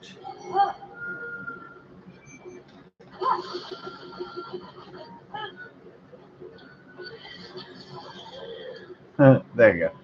Well, you used your guardian arrows up, but that's all right. Got all this other shit. Um, so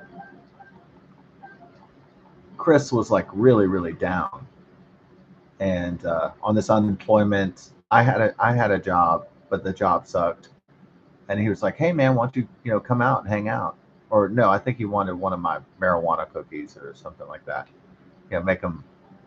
Maybe I sold him a marijuana cookie, and he moved kind of downtown, and then my old neighbor moved downtown, so I was gonna go say hi to both of them and go hang out and stuff and have a few beers or whatever, shoot the shit, talk about life, see how things are going with the old friend from the old buddy wasn't Chris wasn't from high school. He was from I knew him when we went to high school, so that kind of thing, and we knew each other since we were like 17 or 18. So it was just catching up with the old high school buddy at 30, and basically what it was.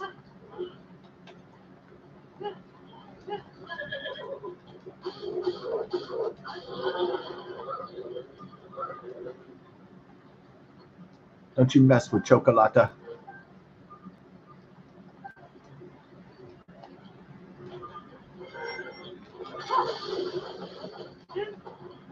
You better not mess with Afro. My horse, Chocolate.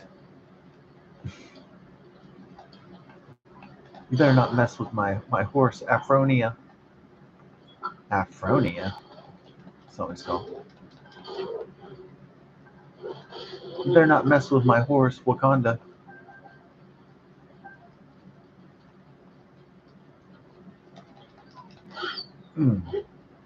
Take that. Biatch. Biatch. Okay, where are we at now, dude? Going somewhere right now. All right, let's just continue on this path. Um, so he's all down and out, And this guy Chris liked to say, dig it, hey man, dig it. And this guy was like always like this dude was always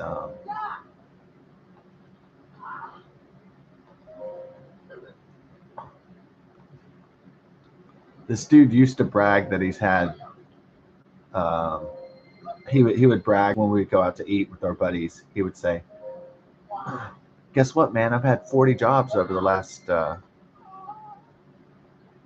he would say, oh man, I had 40 jobs over the last however many years.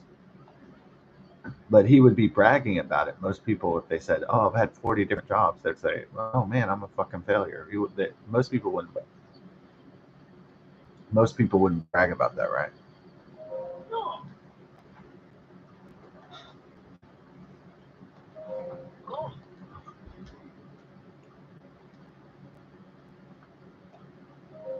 Oh, good. He has arrows. Just what I needed, baby. So typically, if I had a job for 5 years and I lost it, I wouldn't advertise. You know what I mean? If I had a job for 4 to 5 years, every time I lost a job, I would be like I'd feel embarrassed when I met with my friends, right?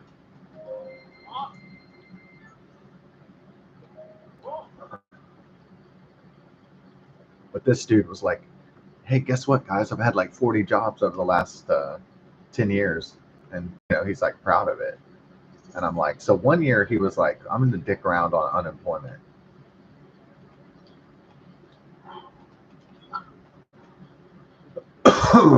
And he thought, well, I'll pretend like I'm searching for work, and then the government will pay me, I guess, is what his sinister plan was, I suppose, to beat the system or whatever, milk the system or whatever you want to call it.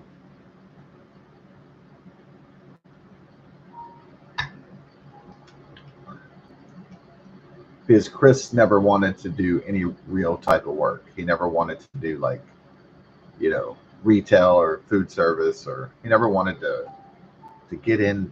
He never wanted to get in there and do some fucking, sweep up the store. He never wanted to get out there and haul some wood. He never wanted to do any of that. So he was looking for ways to avoid the dreaded 4-letter word, which is called work.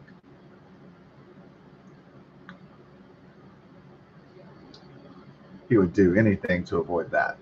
So the unemployment benefits plan was just a way to avoid that dreaded 4-letter word.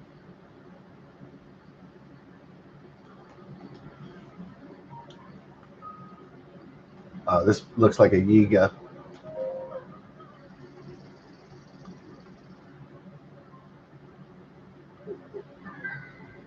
Yeah, I knew it was a girl trap.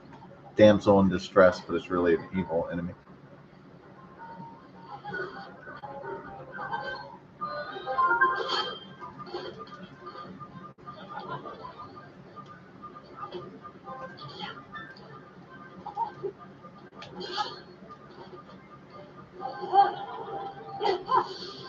Oh, I missed him. Damn.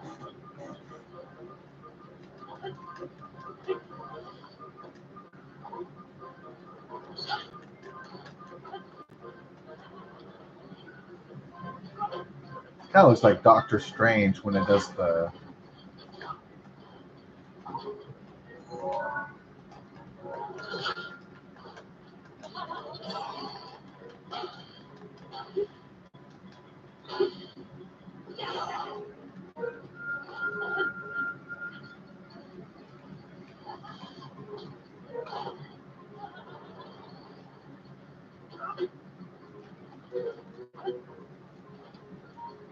He's really not that hard to fight. It's just like the demon carver. Yes. Well, you already have buttloads of these mumbling clubs.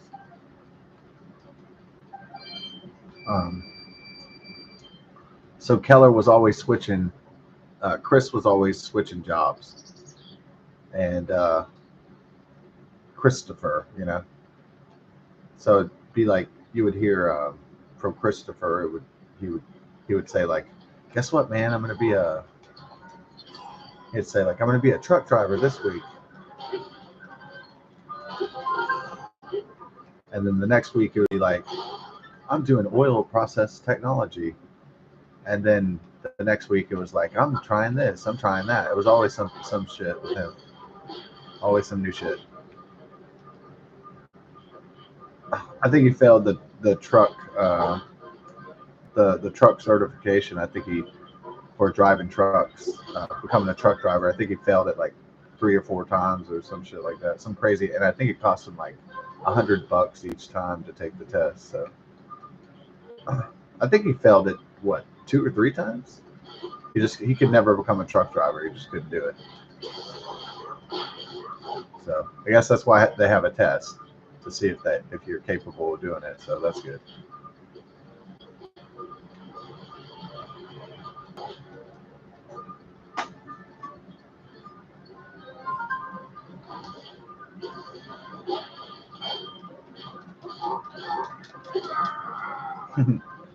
Take that. Yeah. Um, so I failed the test like 2 or 3 times. He was really trying to be somebody, you know. He was really trying to be somebody. He just never really could make it work. And he was really trying to get a career going on or something, but he could never stick with something and complete it and finish it.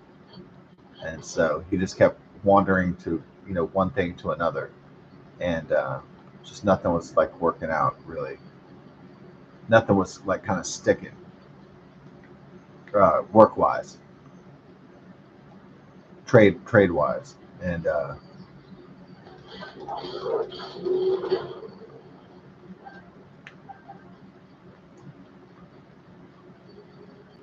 so maybe some people they stick with a job or a profession and something works out, right? They get a promotion or and then they meet some pretty girl and then everything works out. But it doesn't work that way for every single dude out there. It's not like a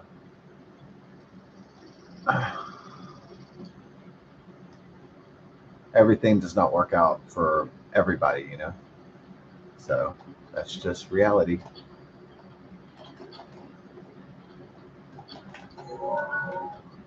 Shit. Can't get this buck over here. Buckaroo. Oh, there's a memory over here. Here we go. Boom. I needed one of those. I didn't finish all the memories. Good. I found a memory. I'm so happy.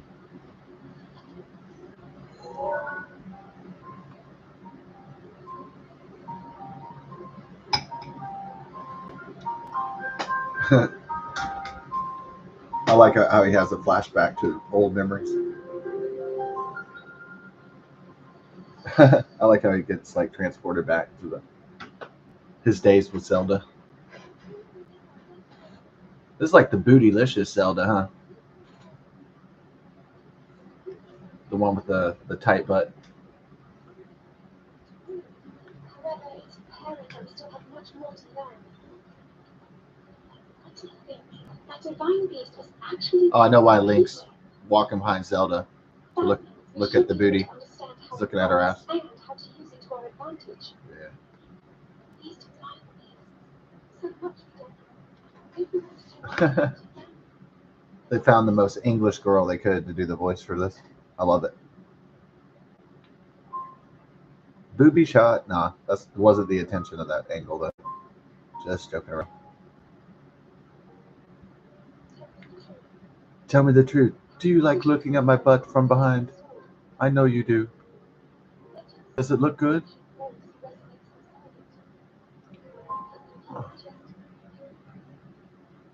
Can you see my butt? Do you enjoy it? Are you excited by this? Ah, Princess Zelda's ass. He's like, oh man, I need to save that memory.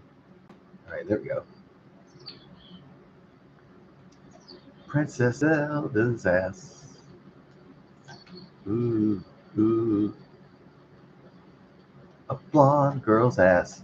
Do, do, do. Dear, dear, dear. Blonde girl's ass. Ooh. Pull on girls' ass. Yeah, that's where it's at. So what kind of loser would I rather be? Like a loser that okay, so you can stick with a crappy job and just stay there for years and years. I mean, that could be someone's choice. They could be like, well, I'm at Walmart, and they could say, hey, I'm just gonna stay here and get older and lose more of my opportunities and time and get poorer and poorer. And maybe I'll get a 401k or something. I don't know. So you can stay there. You can do that. All right.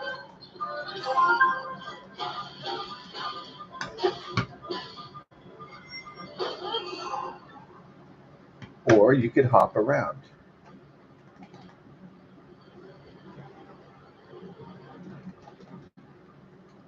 How dare you keep me from my demon kava, you bastard.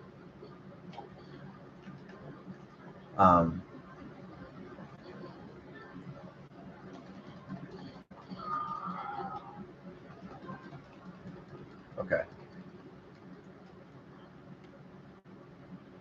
So you could stay at a miserable job for years, right? And you could just stay at that job. So you could just stay at McDonald's or stay at Walmart or whatever. And you could just stay there and be miserable and just say, well, I'm working. All right. And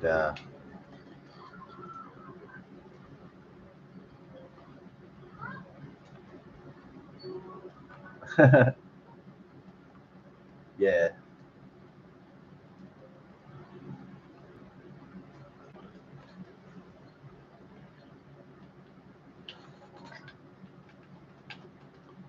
So you can be a loser that just doesn't. You could be a loser that just stays at Walmart and just like, oh, another year is passing by and just watch your life pass you by, right? So you could stay at the Walmart, stay at the McDonald's, stay at the truck stop or whatever, and just watch your life pass you by and just stay right there. Yeah. Okay, so you could do that, but your justification is, oh, maybe one day I'll get a retirement or a health plan or something. Maybe. So some of these places like Walmart and Kroger's or HEB or some of these places, you got to like work there 5-10 years before you even get like a medical plan or full-time work or and a lot of companies try to make sure that you can't get 40 hours a week, so like HEB, so you can't get your medical and dental and vision benefits, so you're just slaving away for minimum wage and your life is evaporating before your eyes.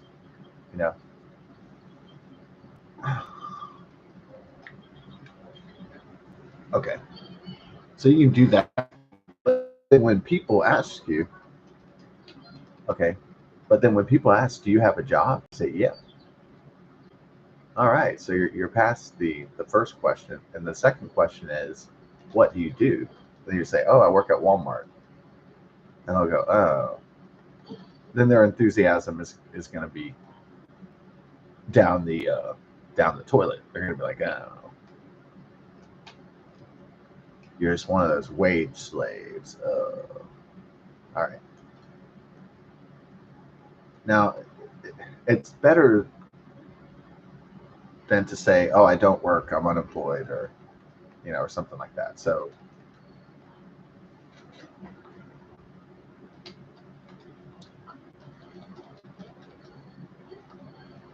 is it better to say unemployed, or is it better to say, oh, I work at the Taco Bell? Well, that depends on who you're talking to or whatever.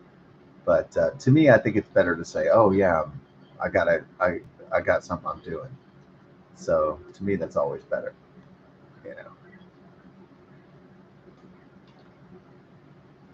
Than saying, oh, I'm between jobs or some of these bullshit, or oh, I'm on unemployment, or I'm unemployed, or I'm looking, or whatever the fuck.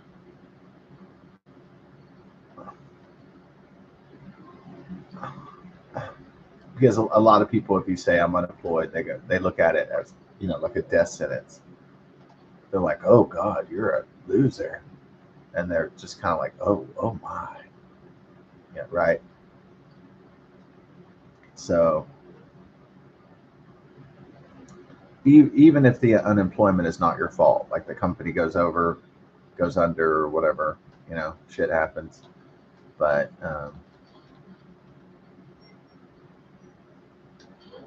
it's better to just make some shit up.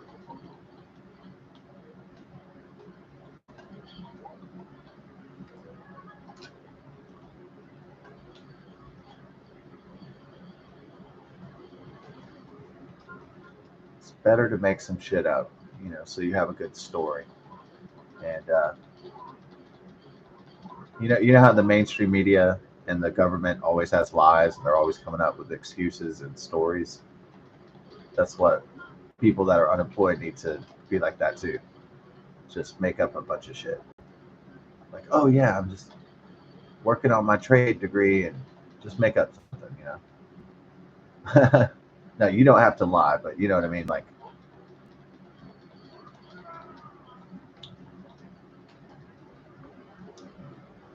you don't have to be like the White House press secretary, and just be lying all the time and shit.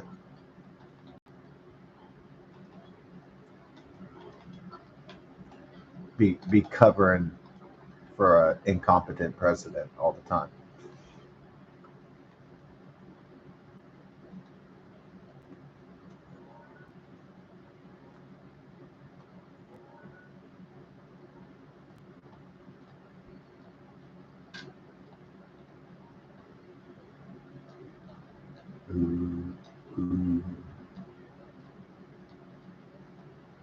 But usually, like, even if it's the COVID-19 plague and it's the pandemic, if you say like I'm unemployed, then people are going to be like, oh God, you're doomed, like you are absolutely doomed. They'll give you a look like you just got diagnosed with like terminal cancer or something like that.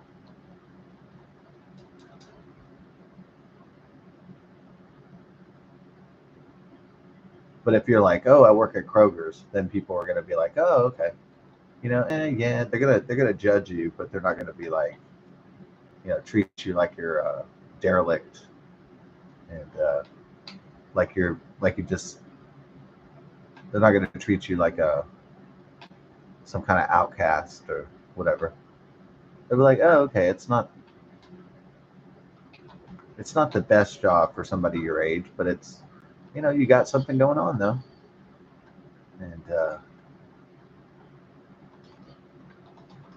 yeah, so you're not like a total loser. You're just kind of like a loser. You're like a different classification of what society thinks of a loser,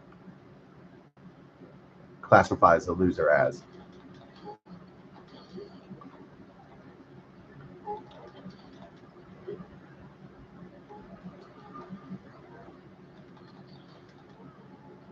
We're gonna pull an Aragorn over here, a Lord of the Rings.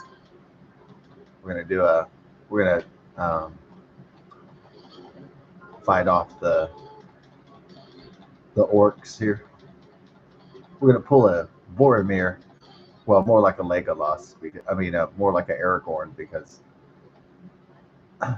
Aragorn actually succeeds in fighting the orcs and the Uruk-hai. The Uruk-hai, yeah.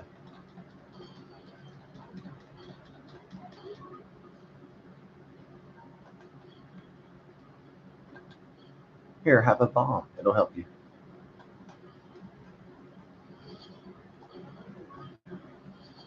This guy just loves fire, huh?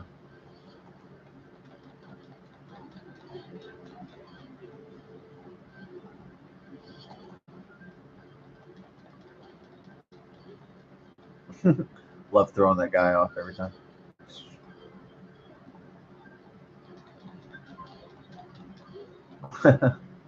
Bye-bye.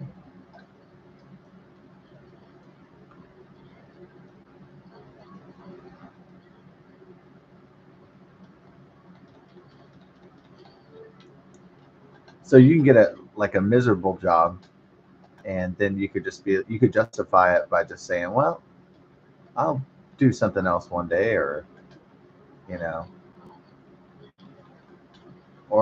I'll go to school or something. I'll get out of here one day, that sort of thing. So you can kind of justify it a little bit, like, oh well, I'm just keeping busy, right?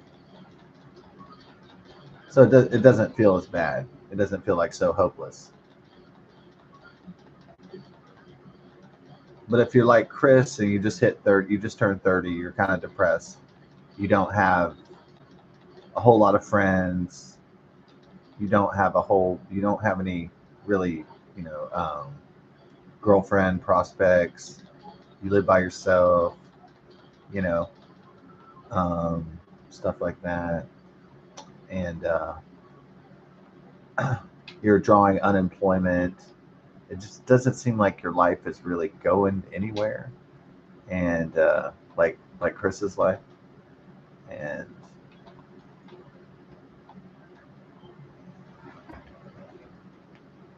so you're kind of depressed, right?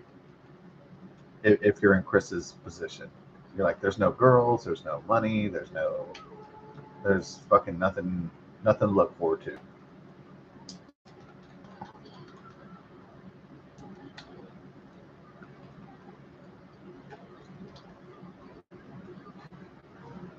There's no bright, shiny future or horizon ahead. It's just pain and suffering and loneliness and dread and old age and fear, and that's the only thing that's left.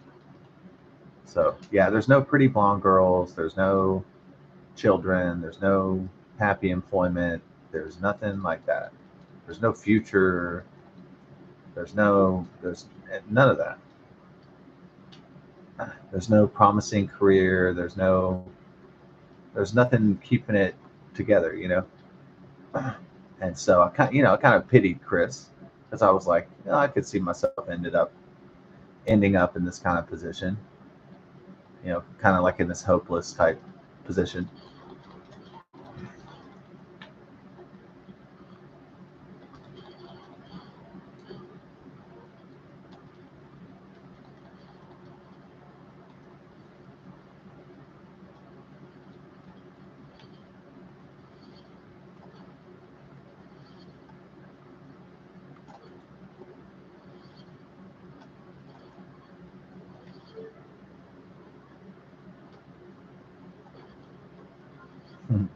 Nice.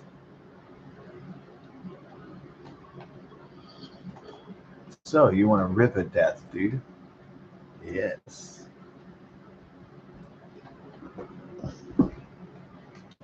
So yeah, I mean, I definitely could see myself in some dire situation like that, but you know, especially with the way the economy was after the Great Recession, I could see just everybody, all these people failing, especially especially single men who are growing old.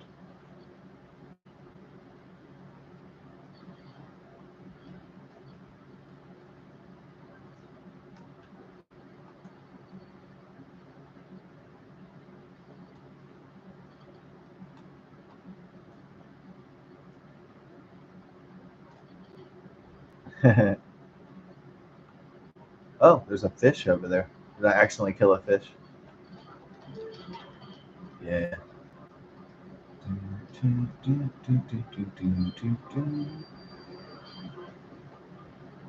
I want my fish, and you're in my shed. I want my fish, then I want to get some duck. I want my fish, and then I want to get some duck. Mm, I want some fish, and then I want to eat some duck. Ooh, ooh. Yeah, imagine that, dude. Will I get the duck? Near, near, near, near, near. And I'm swimming a long way for the duck, but there we go. Raw bird drumstick. I got it. Yes. Mission successful, folks. Okay, so you're hitting 30, but you're a single white male, and there's no girls. You have no job. Um, you have no jobs lined up. You're on unemployment. You're just trying to milk the unemployment for a year or whenever it runs out. I guess they authorize the unemployment for maybe if you're looking for a job, maybe it's for a year or two. So this dude's just bored trying to look for jobs, and I guess you have to if you're trying to get unemployment benefits, you have to prove that you looked for, I don't know, 5 jobs a week or something like that. And so actually my roommate was unemployed and I helped her. She would say, hey, I know you're really good at computers. Can you help me apply for jobs? And I just need 5 this week. So I get my, and I would say, yeah, okay. And I said, sure, I'm good with computers. So I'll help you look for jobs. I do not care.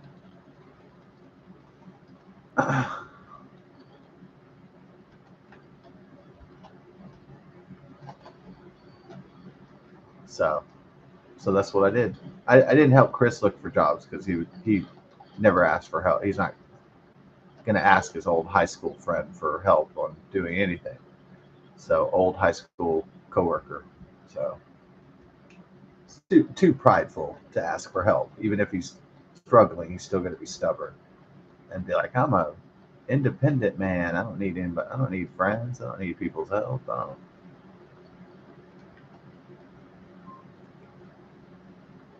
So he's taking a handout because he has to, and because he really does not want to work a real job, because a real job's going to have a boss, and a real job is going to have demands, and a real job is going to have somebody yelling at you and telling you to push the broom and all that shit and all that crappy shit.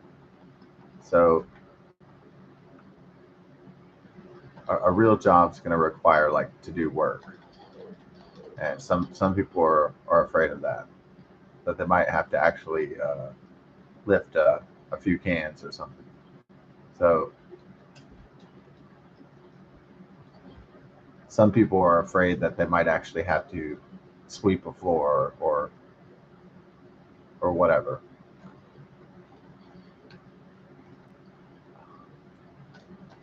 Why did Chris think that he was above regular work? He was trying to be an actor for a long time, and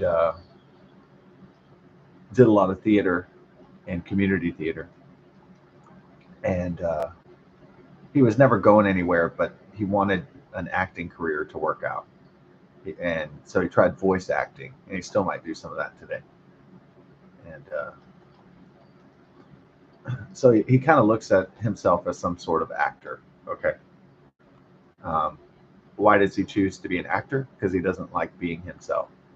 Is a good answer to that. He likes to switch roles, he likes to switch jobs, because I guess his mom told him, you are special, Chris. You are my one and only son. You are a special person. And he kind of took that into his adult life to mean that he is a special person and that he has a special destiny.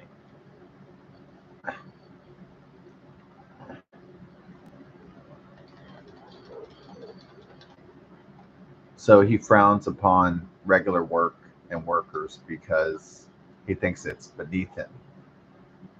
So,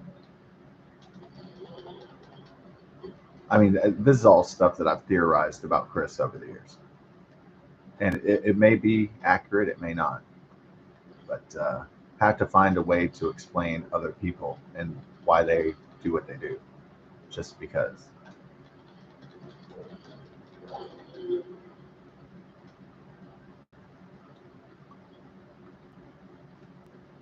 And so, I want to kind of cheer Chris up too, because I know he's going through a hard time,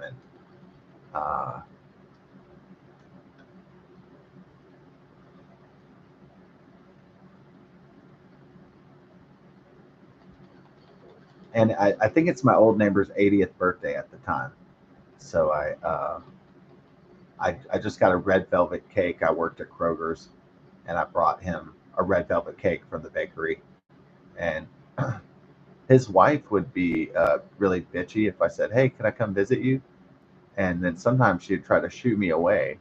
But the thing is, I would be like, please, I got your birthday cake, because it was his 80th birthday. So, I was like, man, this lady's being a bitch. I drove all the way from fucking, North Houston, and I'm in downtown Houston, and she won't fucking let me visit, even though it's, like 5 o'clock in the afternoon or something. I'm like, fuck you, bitch. I was like,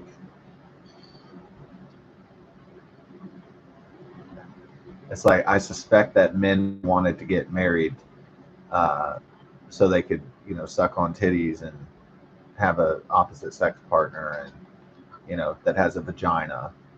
And I'm sure they didn't get married so it'd be a fucking prison sentence or something in the penitentiary. But unfortunately, some guys are locked down in that pussy whipped the pussy whip penitentiary. So unfortunately, what guys will do for the punani is oh man, next level. Yeah, what dudes will do for the poon is relinquish their freedom for poon. It's like that's bullshit.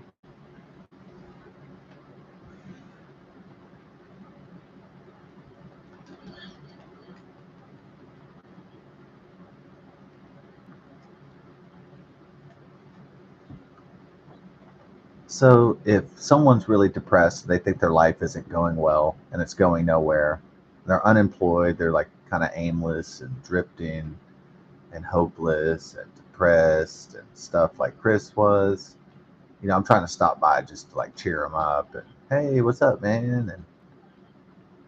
And just unemployed, trying to cheat the system, trying to get extra unemployment so I can pay for this apartment or whatever. I'm like, oh, that's kind of depressing, but I didn't tell him that. I just said, well, I'll stop by and say hello. And he's like, all right, all right. He agrees reluctantly. He doesn't want to show his old high school friend that his life isn't going anywhere. He wants to be a guy who's like bragging on social media and, in real life. Like, he's a guy that likes to get a girl and show the other single guys he's got a pretty girlfriend. He likes to be a douchebag. Look, I'm important. I'm special. That's just his personality. And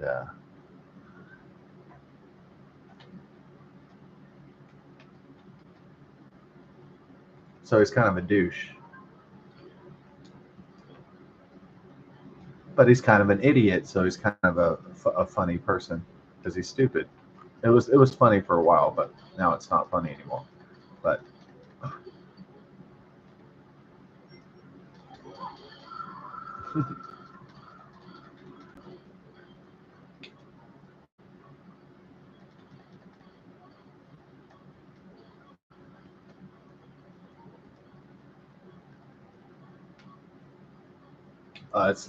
that's Lake Helia, huh? No doubt. Lake Helia. You can feel ya. Okay.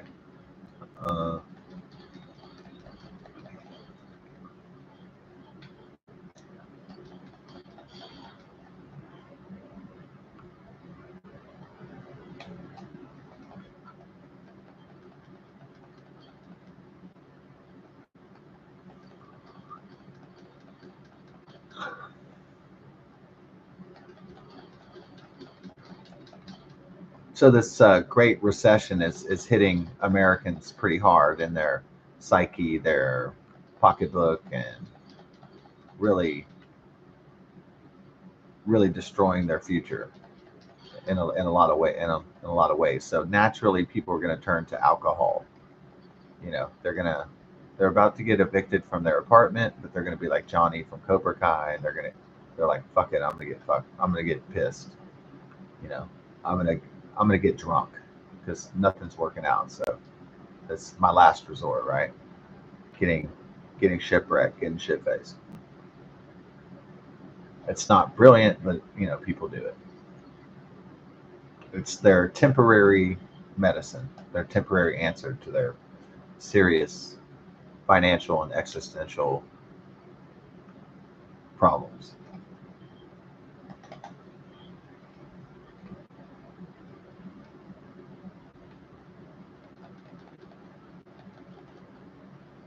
Not a good solution to people's problems, but it's a solution that um, unfortunately people do it because it's relatively cheap and all that stuff.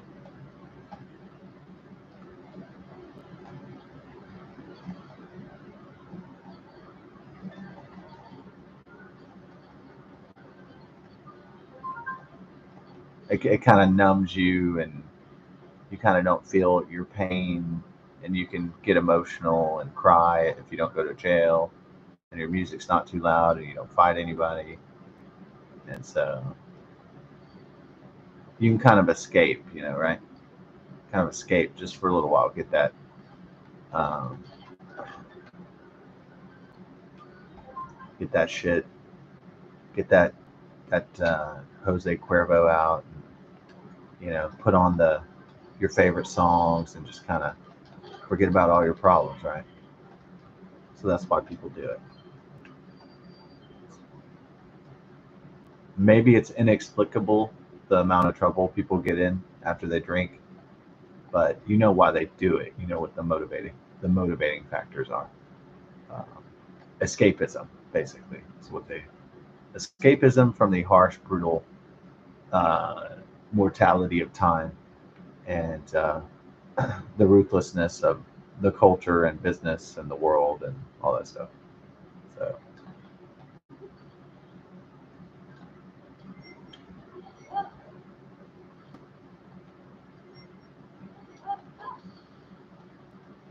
I'll be doing that, Dawn. You better recognize, Dawn. If you don't recognize, I'm gonna beat your ass. If you don't recognize, I'm gonna beat your ass. Beat your ass. Ooh, ooh. I'm gonna beat your ass. Ooh.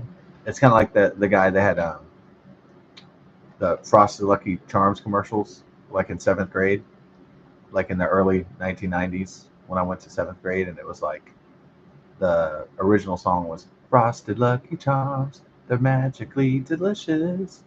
And this one guy would go, Frosted Lucky Charms. This was in my science class. He would say, I'll blow your ass to pieces. Who knows if the guy said Frosted Lucky Charms, I'll blow your ass to pieces, he'd probably be sent to he'd be put on the terror watch list and sent to Guantanamo Bay or something. So every time he did the Frosted Lucky Charms jingle, I'd be like, again, again.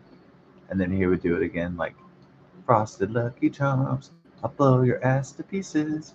He was like my personal class clown. It made it funnier that he was a freckle-faced kid and he was fucking ugly and like goofy looking and shit. It made it even funnier, like his physical appearance. Did we hang out or anything? No, we just went to that class and I don't know, we just hung out in that class and cut the shit in that class. And no, we never hung out or anything, like go bicycling together or something. No, like we never hung out, per se.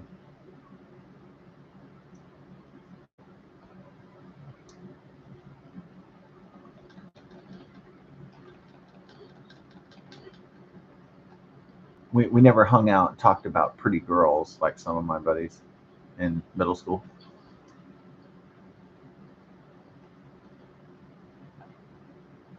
Oh, could you imagine Cassie's blonde tits? Woo! Hey man, can you imagine what it'd be like to see Lauren's butt cheeks? Yeah, we didn't have those close connection like that. So Keller's really depressed about his unemployment. He decides to Skype me because he's just sitting on his computer filling out unemployment all day anyway. And for the unemployment system in the United States, federal financial unemployment assistance or whatever, during the Obama years, right? Yeah.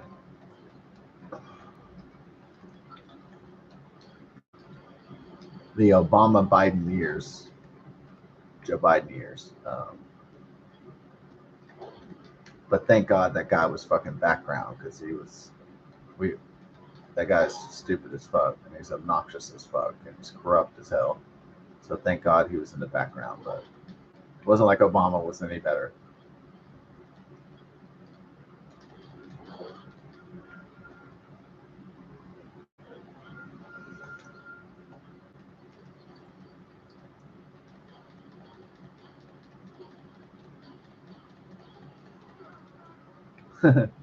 Your death was epic, bro. I love how epic his death was. It was like horrible.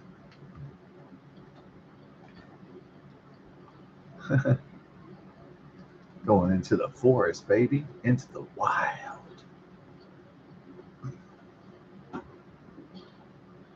Let's see what's up, boys.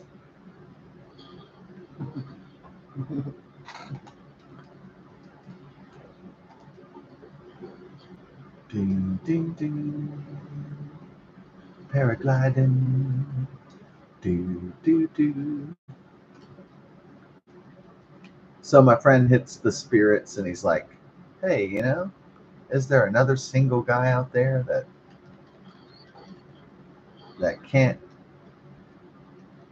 has trouble holding down a job? And is there another single guy out there do I have a friend I could talk to on social media?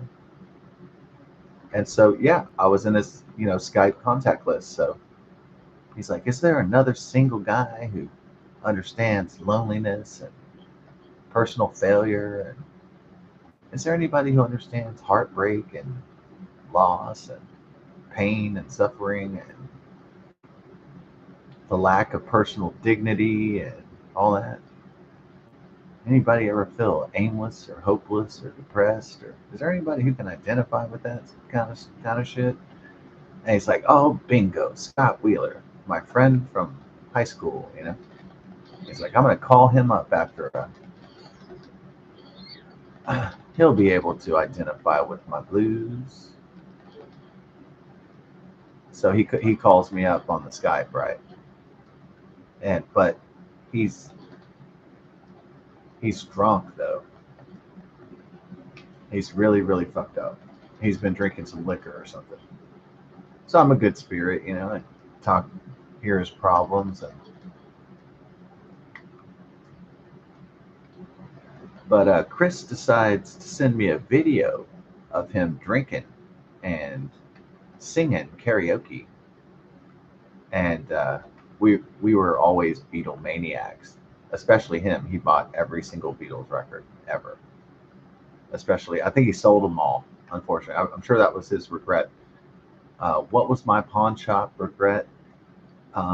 It was, for him, it was probably selling all his Beatles records. Mine was when I sold all my Nintendo Wii shit. I sold my Nintendo Wii with my, I had Nintendo Sports Resort. I had fucking Mario Kart. I had everything, dude. And I sold it because I needed to pay rent or something like that, right? It's always because of rent or some shit like that. There's unexpected auto bills or rent or some horse shit like that.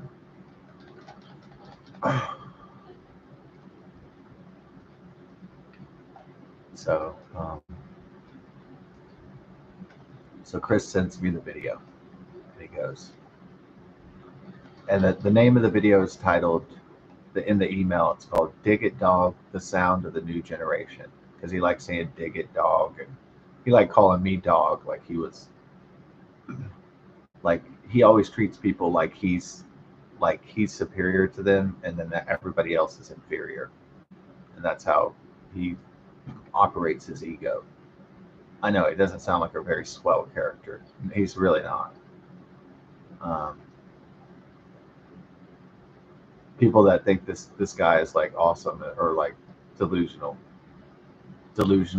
friends, and the only reason why they might be delusional like that is they might have they might have a soft spot in their heart for him because they went to went to high school with him or something like that. So they like him because of nostalgic reasons, not because he's a great person, really.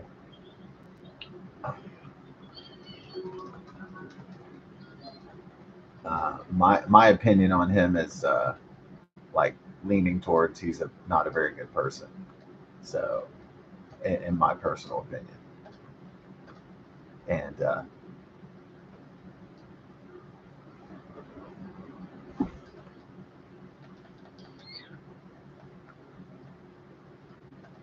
but everybody um,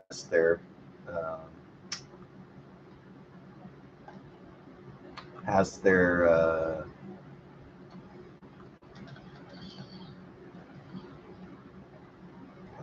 their drawbacks or whatever you want to call them.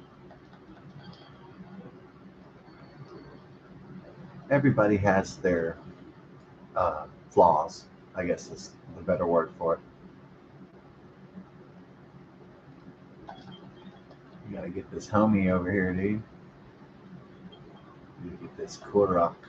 This guy's fat. This one's faster than the other ones, it seems like. Harder to pin down, huh? You shoot it, or like you just gotta get on top of it. What? This guy's faster than shit, dude. Now I lost track of him. He was so quick. Blue Nightshade. So the title of the video said, "Dig it, dog. The sound of a new generation." He just loved calling people dog. That was his funniest thing to do is say, "What's up, dog?" Even though he's a white guy, right? But it's like that's one of his favorite things to do. To jazz is talk about that. Hey, what up, dog? And he always said, "Dig it," and he would say, "Dig it, dog," like he was coming up with his own his own catchphrase or some shit like that. I thought it was obnoxious. I thought it was silly, but he thought it was so funny to call people dog and to say "dig it, dog." So the video is called "Dig It, Dog: The Sound of a New Generation." He's kind of echoing the Pepsi, which had a 1980s campaign, which was it was like Pepsi, a choice for the new generation, or something like that. It was kind of like his spin on it. And man, we can't catch up with this dude. Oh, finally, man, that guy was quick, brother. That is one fast forest spirit for sure. I know one thing: I don't want to go chasing after spirits of the forest. That's for fucking sure.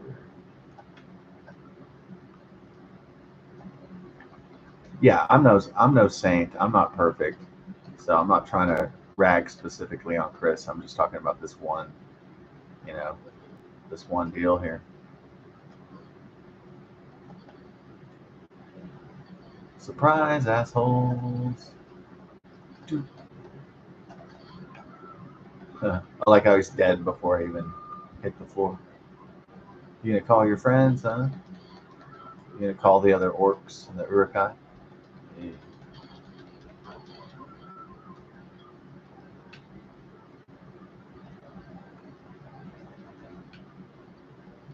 Oh yeah.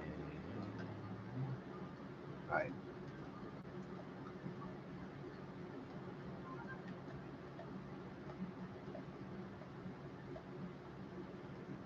So then,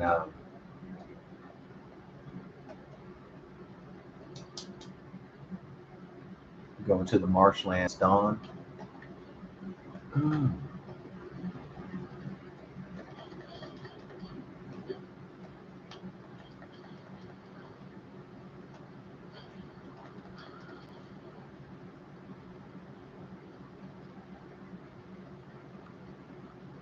Daya Village ruins. Daya. Have you ever been here before? It seems like I have, but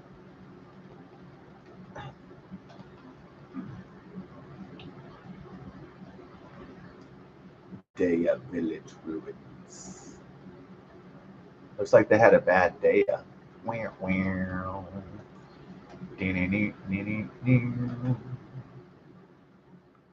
Your joke was awesome. Hell yeah. Oh, I see. We got some hidden treasure in here, but it's blocked by the boulders.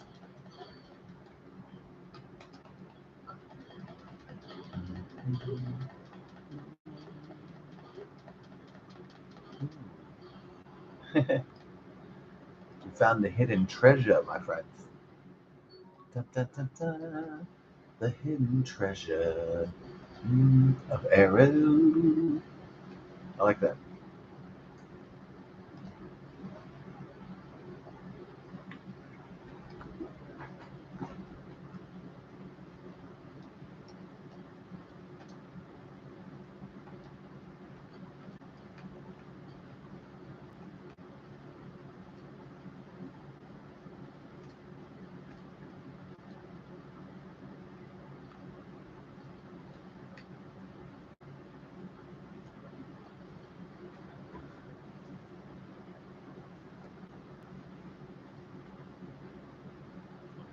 Well, this is an interesting place.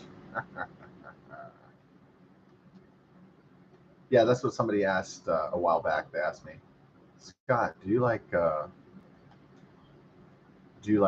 playing Breath of the Wild and be like just going randomly places?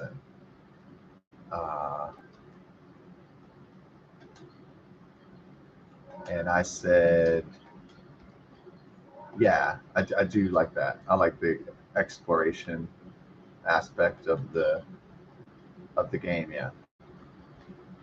Sometimes I might want to have a plan though, and so sometimes I get into like, oh, I'm going to do this big plan. You know, I'm going to do something. Like, yeah. Sometimes I am like the Kevin McAllister of life, and I'm like, I'm going to do this plan, and I'm going to plan stuff, and I'm going to, you know, yeah. Sometimes I do feel that way. Yep. Okay. Like, here's the weight loss plan. Here's the I'm gonna win the lottery plan. Here's the um, whatever. Like, this is my weight loss plan. This is my winning. This is my money making plan. Um, this is my life plan. This is okay. I'm gonna start writing a book. I'm gonna write a novel. So I'm gonna do an outline. Like, I'm gonna plan it. I'm gonna plan the characters and names, and I'm gonna do everything. Yeah. Sometimes I get into strategic plan mode. Sure. Like, if I have a goal, like, okay, this is my goal.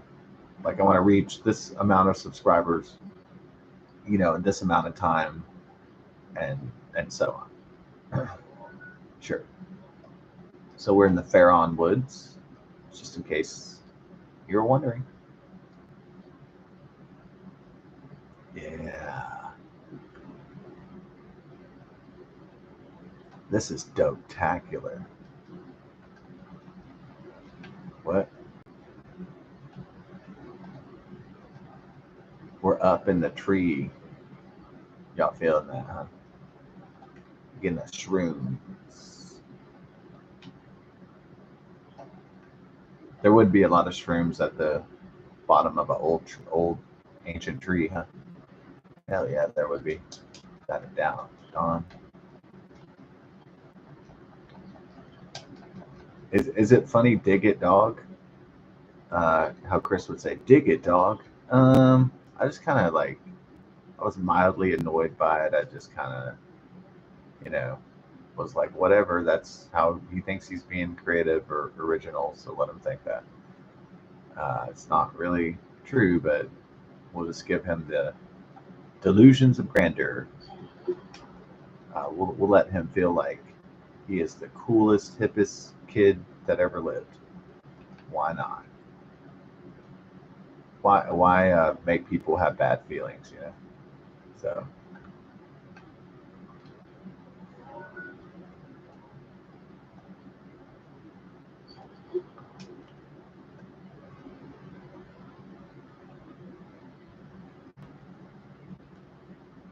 I'm not gonna tell old coworker, old friend, you know, you're a dummy. You know, it's not really a great way to make friends or something. So you are so fucking stupid. Is that? I don't think that's the way to make friends. You know, really. So honestly speaking, all you people are fucking idiots. That's not the typical way one would try to make nice human associations, right?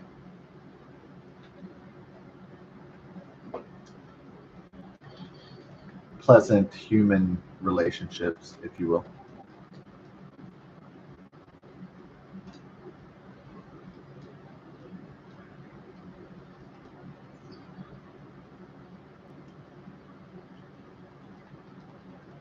That sneaky river snail.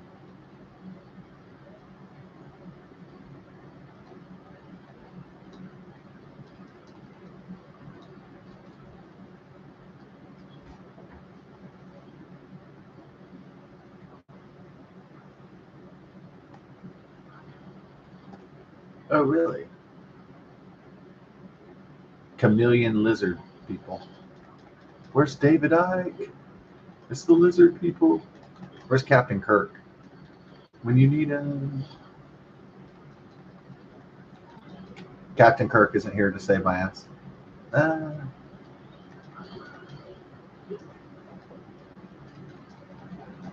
oh, we're going into the thing about we kind of dropped off our why dinosaurs were popular in the 1980s, 1990s story. So as I said before, they were super, super, super popular. Dinosaurs. They had been, you know, since the early discoveries in the 19th century of the terrible lizards. And so dinosaurs had just been growing in popularity in the United States for a long time and around the world too, because there's fossils all over the world of all these ancient, terrible lizards.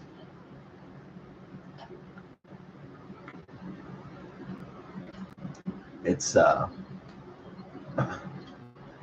fascinating that there was a species of creatures that had lived on the earth millions of years before man, and that they were wiped out by an asteroid on the Yucatan Peninsula millions of years ago. So, and the only thing that was remaining of them was eggs uh, and the dinosaur bones, and of course, uh, petroleum, you know, fossil fuels, ancient biomass, and that's it. The dinosaurs didn't seem to have possessed the intelligence to build a civilization or anything. That would have been pretty cool. Like they would have had like dino temples or something. But it's they're kind of like dumb big elephants, really, and so not capable of critical or neogenesis, neocortex. They didn't have an advanced prefrontal lobe to reason and everything. So, to have the brain that's capable of an imagination to build a civilization.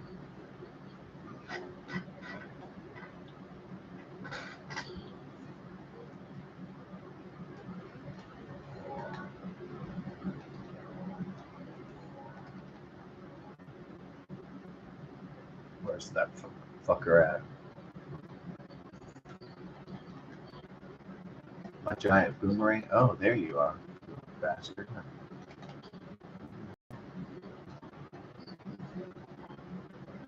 You better scare Dawn. About to rip bitches up. Oh yeah. All right, blast his ass. There you go. That's not even why I was over here, Don. But thanks for the fish, I guess. Don. We got a lot of life in that lake, baby. All right. Ice, ice, Zelda. Ding, ding, ding.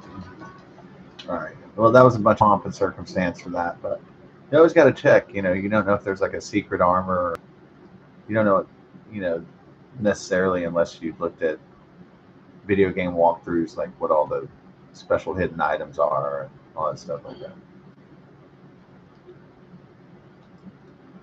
So I talked about Land of the Lost, The Land Before Time, cartoon movie series, very popular with children back then. God, and then they made probably one of the weirdest sitcoms of all time. Somebody had the idea to make a sitcom about dinosaurs, and it had like a baby, and it was a weird show. Oh no, I needed to mention from the 1960s, the Flintstones. Okay, Dino and the Flintstones. I forgot that part of the dino story.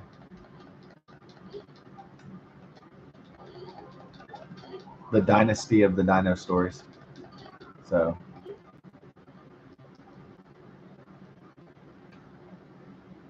dino story. Dino story, dino story. Okay.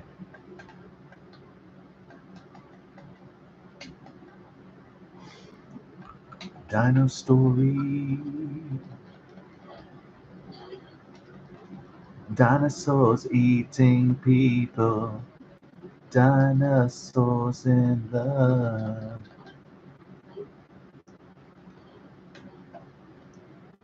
Dinosaurs eating people. Dinosaurs in love.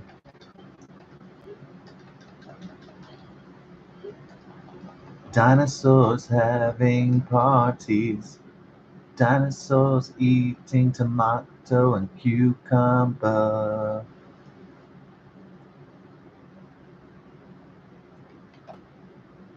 But then the dinosaurs got hit by an asteroid and they died. Dinosaurs in love. Supposedly a 4-year-old girl wrote that or something from England, but it could have been like one of those dads that wanted their um, their daughter to be important and wanted something to go viral and wrote it for her. So we don't know. We know that she sung it, but if she wrote the song, I don't know. I don't know. Usually, if there's a parent pushing something about their kid, it's kind of fishy from the get-go, right? So I forgot what the show was called.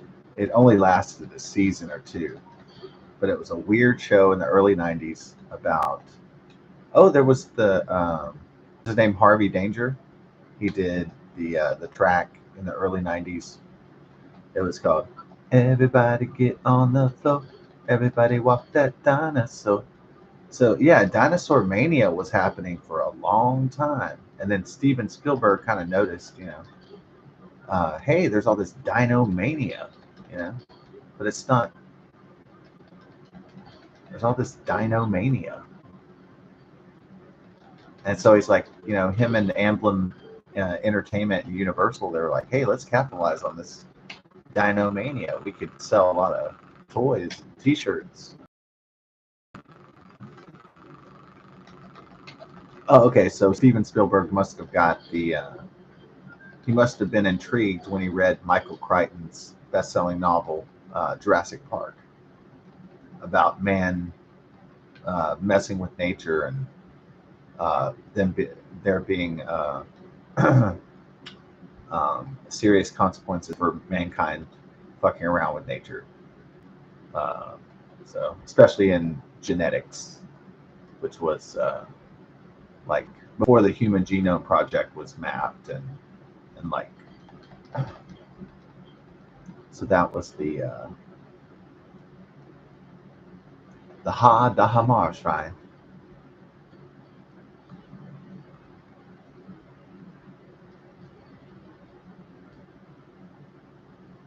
So yeah, this fascination with dinosaurs have been, like growing and growing and growing in American popular culture until it just exploded.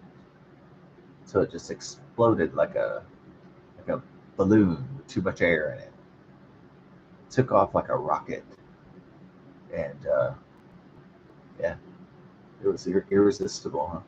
Look at this weird thing. That's why I like doing these huge explorations, these huge wanderings, so I can find secrets, cool stuff. Ah, yeah, like this treasure is posted like right there, right? Oh, dude, dang! Now you can't fly again. Damn it! All right, we're gonna have to do this the hard way now. Uh oh, got even harder with this homie teleporting near my ass. Yeah. What?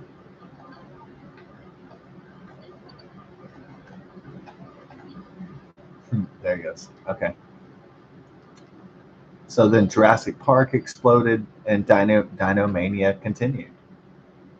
Before that, there was not sustained Dino Mania, but now after Jurassic Park, there was a sustained Dino Mania. And who knows? Maybe that sitcom show about dinosaurs, maybe it would have lasted longer if it had came out after Jurassic Park. You know, so but it did. It was like a live action, like sitcom comedy, like the Simpsons, kind of thing. Simpsons or Flintstones, but with dinosaurs, all dinosaurs, and no humans. I don't think. Okay, let's try this again. There's no rain this time, so.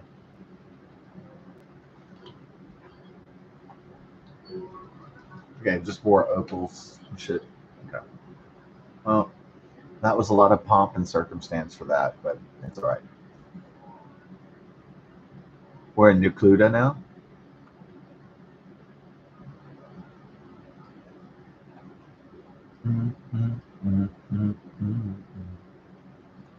Dinosaurs in love. It is a nice melody, but I don't know if an adult worked on it.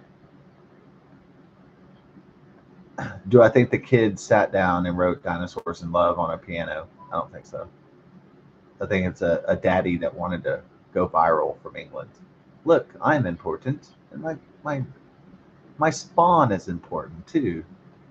Aren't we just so important? Yeah, so he wanted to go viral. Okay. Yes, my daughter thought of this all by herself. She's a prodigy of music. She started playing at 2. Yeah, there are child prodigies and gifted and talented and advanced children. That's true. There are virtuosos born. There are prodigies and virtuosos and sure savants and all kinds of people with different talents and gifts and things of that nature. So obviously, but sometimes you gotta when it's a parent pushing their kid, isn't Bobby the best? It's kind of suspicious a little bit.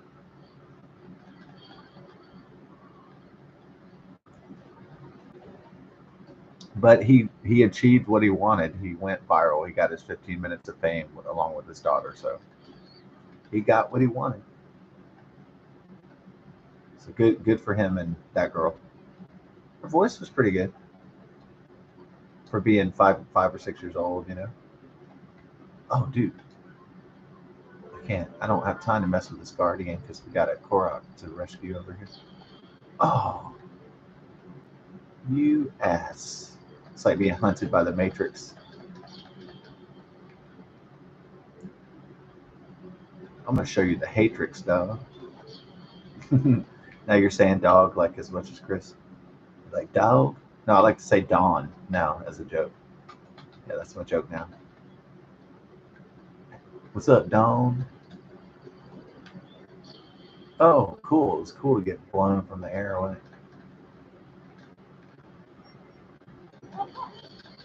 it? Ooh, yeah. How does it feel to be out on your own? Like a complete unknown. No direction at all. How does it feel to be on your own? How does it feel to be a rolling stone?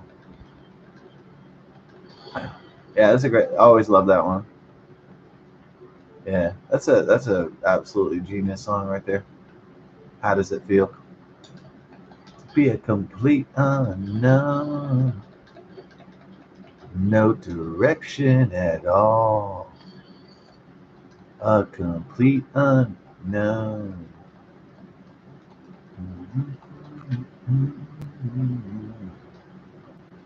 Like a rolling stone.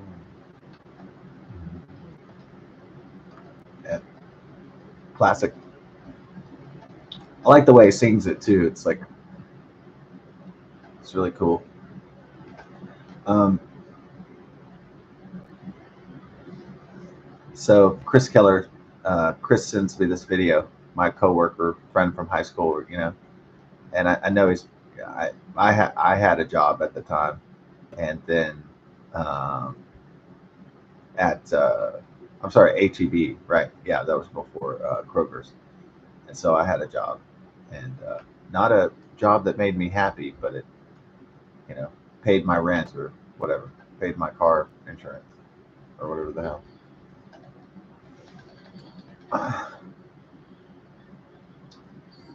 Paid me money so I could buy stuff, you know. So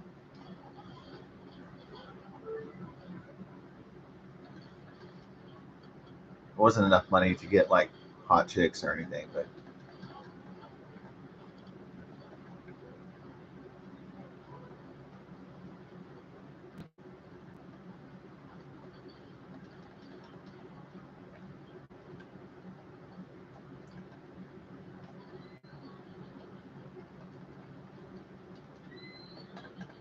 I darky, darky. This guy has like great stamina, huh? Oh yeah. Like, get away from me, punk. I think I might keep Chocolatey. I'll call him McDarky. McDarky. Here, McDarky.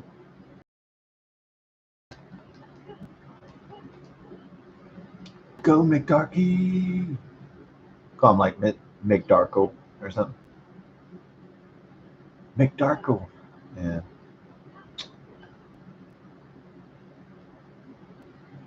Oh yeah, I was wondering when Google, Alphabet Corporation, and tech social media companies would start to crack down on comedy or like comic expressions. When the day tech declares itself a god over men, I'm sure that day is coming when a man or a technological company decides that they're god and they should make all the rules for society.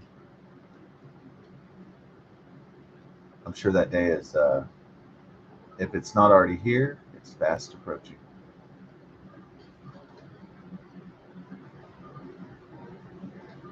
We are the gods now.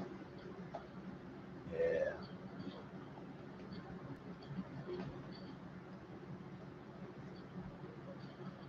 Or they'll be like, worship this AI god or something.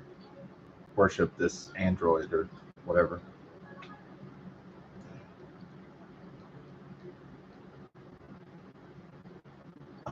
Onward, McDarkness. We'll call him the McDarkness. Let's hurry, McDarkness. McDarkle. McDarky. We have no. The Owlin Bridge. That's where we're at, baby. Onward, McDarky. Yeah. McDarkness.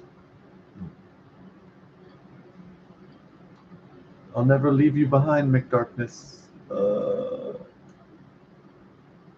You want to do a drive-by shooting? A drive-by arrow? Let's do a drive-by. Uh-oh. Your horse gave it away. Your not so surprising assault. Uh-oh. Oh, shit.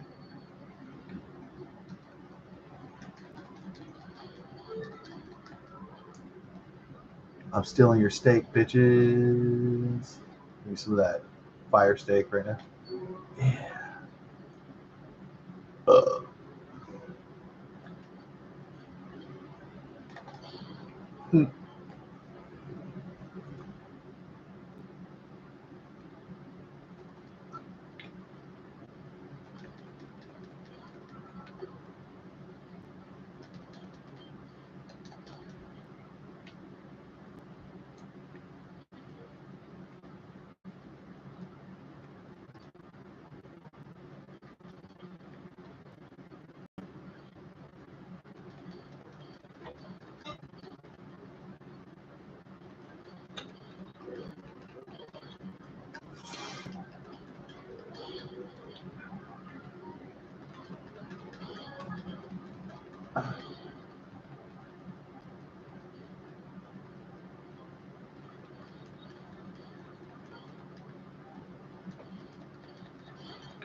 Y'all thought I had abandoned Mick Chocolate, huh? Mick Chocolate. Mick Chocolate. Ooh. Mick Chocolate. Chocolate goodness. Ooh, ooh, ooh. Mocha Frappuccino. Get me a Mick Mocha. Ding, ding, ding. Do, do, do, do.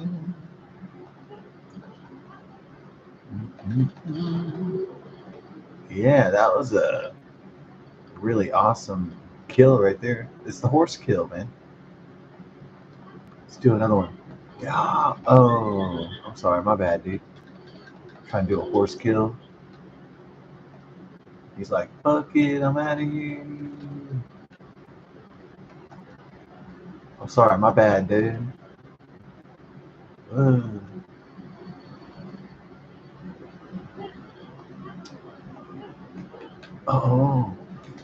Oh, you did it, dude. I didn't know. Wow. Okay, so he had a pretty awesome jump skill right there. You're no opponent, but Mick Chocolate. Go.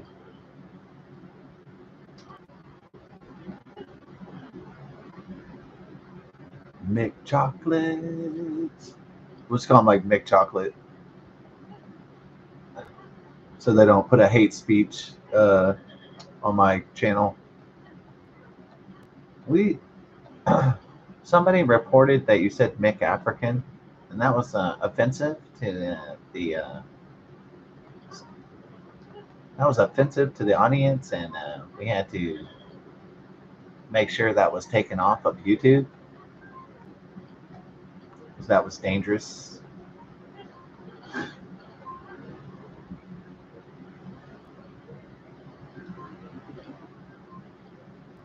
We heard that you were talking about McDonald's chocolates, and we had to put it into that immediately.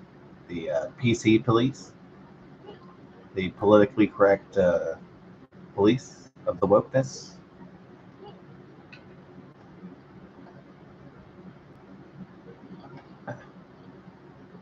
Here I go again on my road. Damn, damn. Going down the only road I ever known. Like a drifter, I was born to walk alone. Down, down, down. I ain't wasting no more time. Picking up what's mine. Here I go again. Oh, it's. Oh,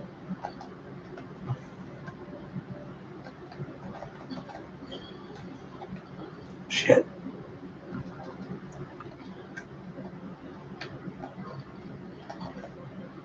Oh, no.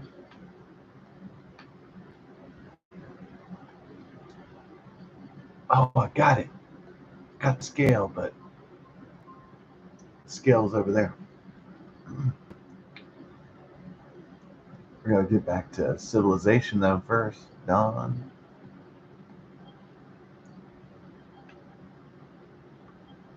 Yeah. Did dragons and dinosaurs and humans ever interact? We haven't. We found like indirect. Like indirect is just people doing art about dragons and dinosaurs.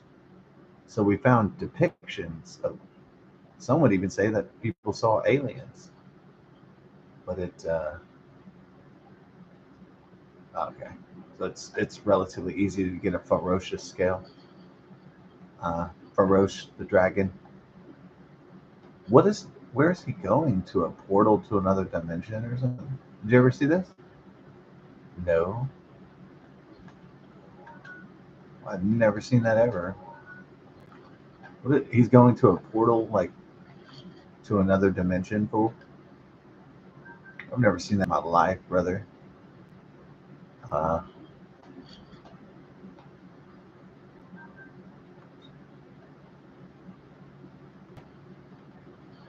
oh, you fucking butthole. What?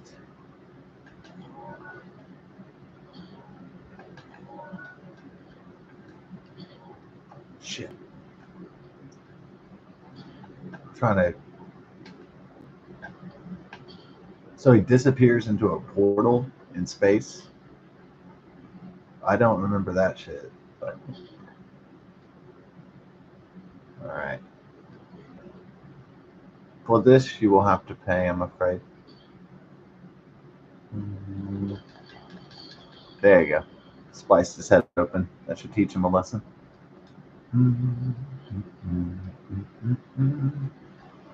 So the video, um, I got the email and he said, "Dig it, dog. The sound of a new generation." And then when I started the video, I was like, "Oh shit, Chris is really drunk." And I'm like, "Oh, he's wasted.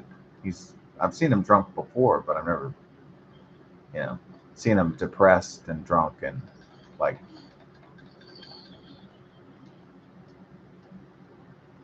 Never seen him in this dire, straight situation.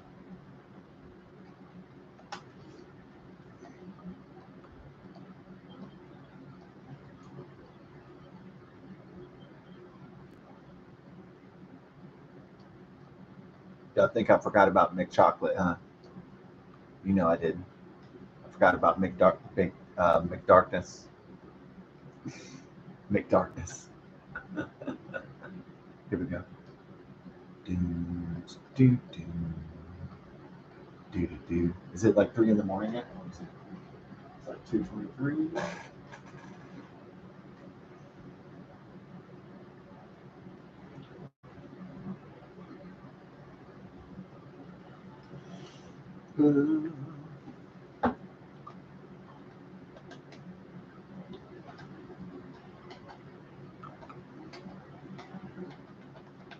Do, do, do. Yeah. Do, do. McChocolate.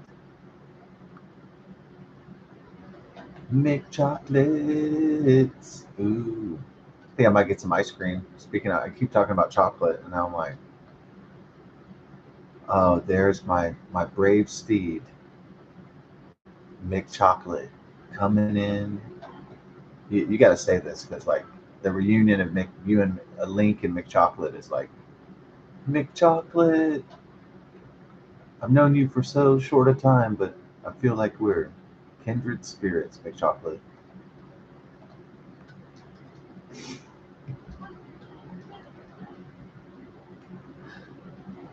that really made my day or made my night. Was like reuniting with McChocolate.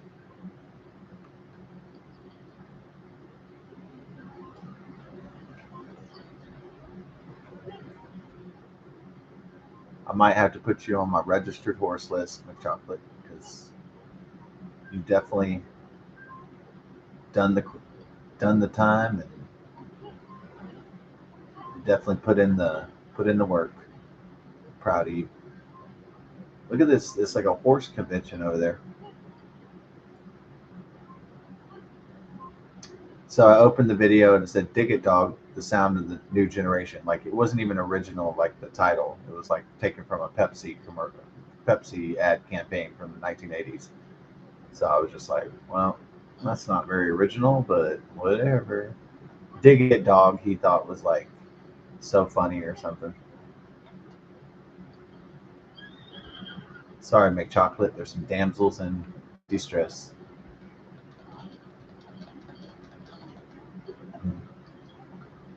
Who you messing around with, boy? I'm gonna smack it on. Oh, it's Cerealia. We got tough. We got a mushroom omelet. Okay. Down, down. McChocolates. Okay, so we got McChocolate.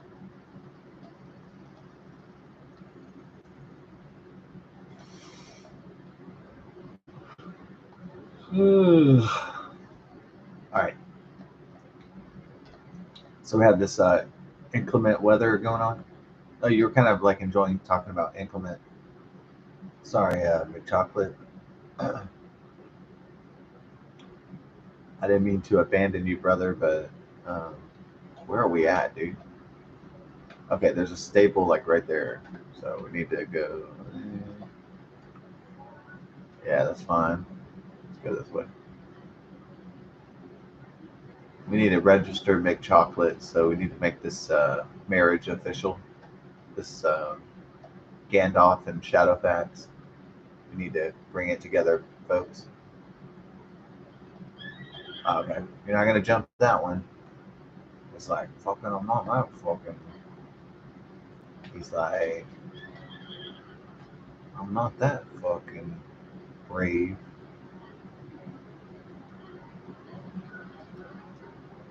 Have you threatened? This boy is threatening. He's threatening McChocolate's existence. So that's not good.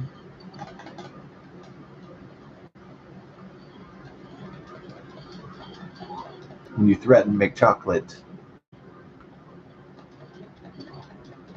you're not going to be in a good area here. So I opened Chris's video and I'm like, I immediately noticed that he's drunk and I'm like, oh boy, here we go. Here we go.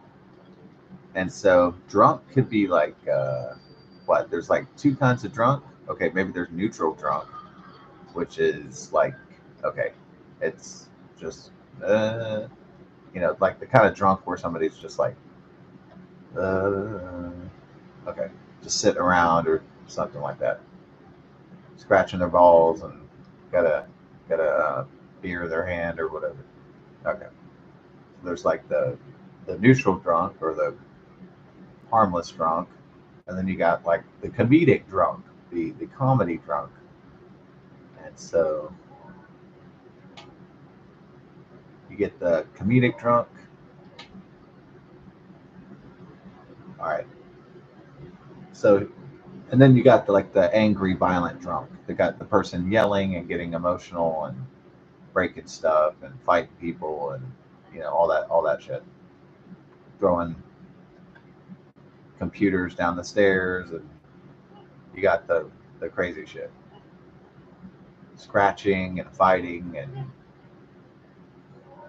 you got the horse shit, where the cops called or the music is too loud or whatever, the domestic violence dispute or things get out of hand kind of drunk.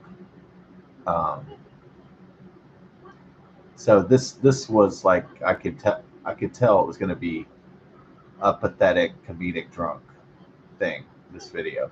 So I mean, you know, I didn't have to call the authorities. So if it was like, man, I can't get a job, I can't get a girl, I can't get any money, and it was like he had a gun to his head, then I'd be like, you know, genuinely concerned.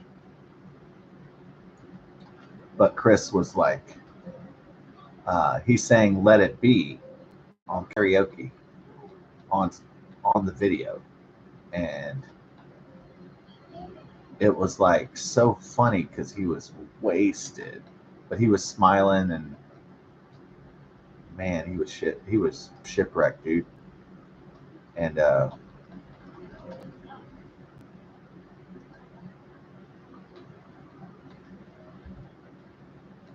we got McChocolate or what? Yeah, we need to do that. Yeah, hook up McChocolate for me. Yeah.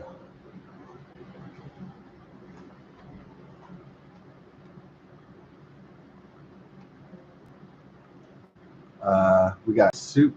Okay, so we got Scotty Pimpin. Scotty Pimpin. You got Choco Butt. Blue but true. Blue too true. Okay. You want to let go of Eros? Yeah, just let go of Eros. Yeah.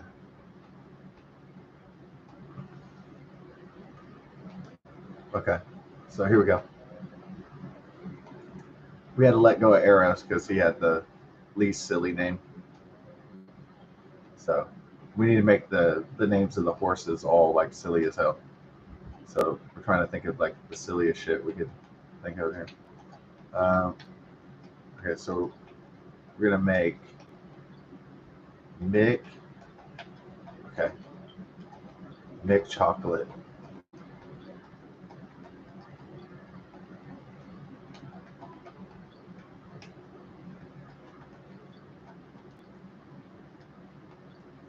I'm gonna make it like Mick Chocola.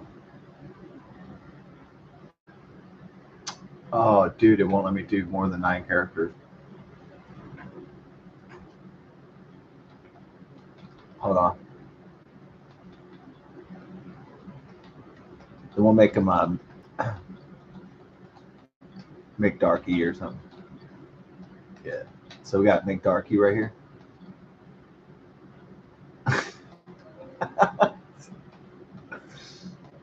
Yeah. Yeah. Board the horse, Dawn.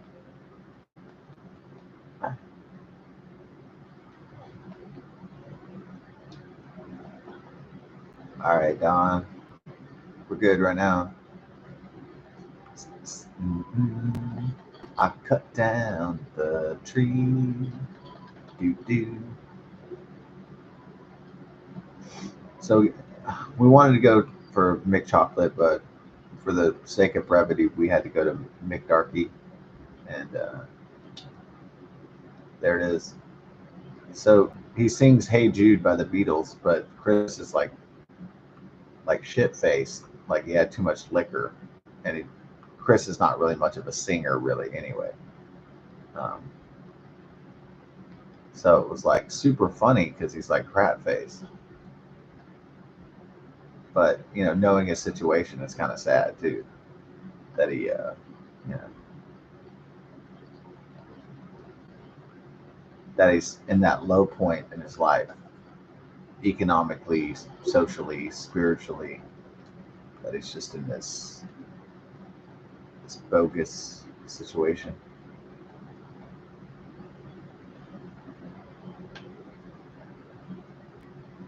No.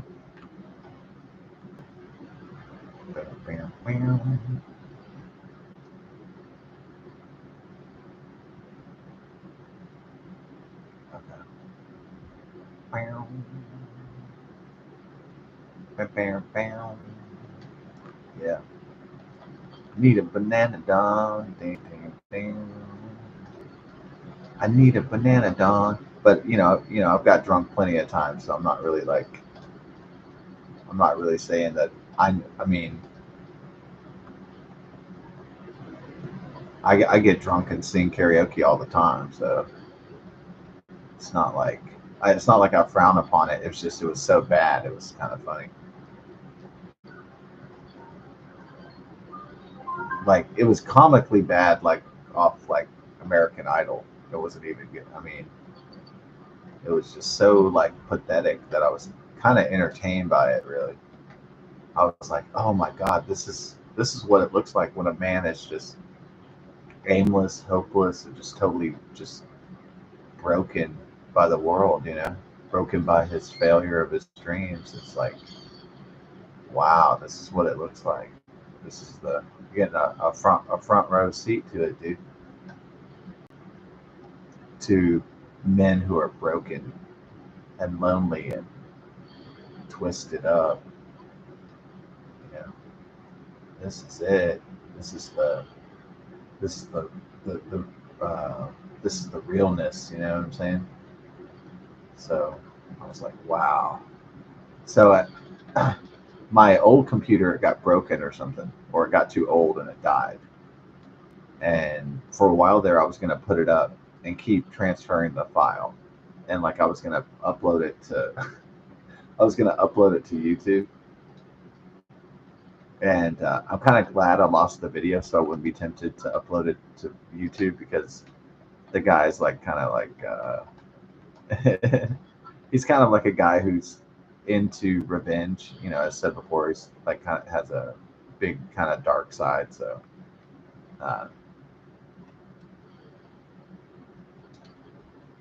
he doesn't really have a violent history, really. Well, I guess he did pull a knife when a girl cheated on him. I don't know. He is kind of dangerous. He would stab people or something if a YouTube video surfaced of him drunk and singing Beatles, and people, who knows it's so funny it might have went viral. So I'm kind of glad I lost it. I lost the file because sometimes that stuff can go really viral. Johnny's drunk and or Chris is drunk or whoever's drunk could go really viral. Man sings Hey Jude drunk. That could go viral. And if it got really viral, and then he saw it, and then he was going to work, and then like all his buddies and his family and his relatives saw it, and they're like, Chris, what the hell was that? It's like you sang so bad. And like, man, you must have been really depressed. And like the world's gonna laugh at him, and then he's gonna get angry, of course. And then who's he gonna blame? The uploader, which would be me and my channel. So it'd be like, so then all of a sudden you'd be at your house, right? And then the guy, after the video hit 20 million views or something, then all of a sudden, you're getting stabbed by a katana in the middle of the night. I mean, as you step outside your car or something, because he's tracked you down, and then all of a sudden you got a knife in your chest, and you're dead because you posted a video of somebody drunk.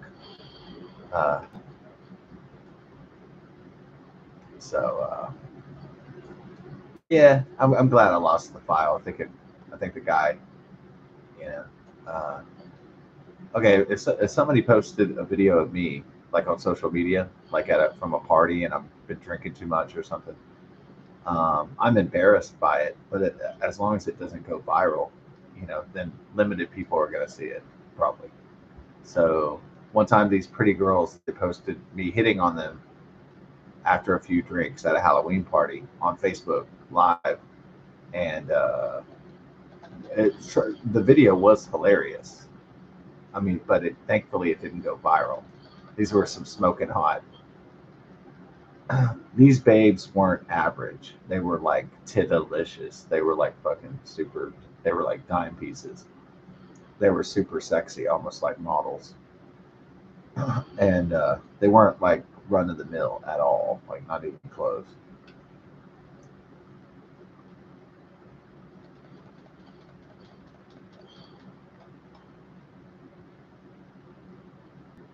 They were like these super hot babes, super stuck up, but super hot. And when I hit on them when I was wasted, it was pretty entertaining.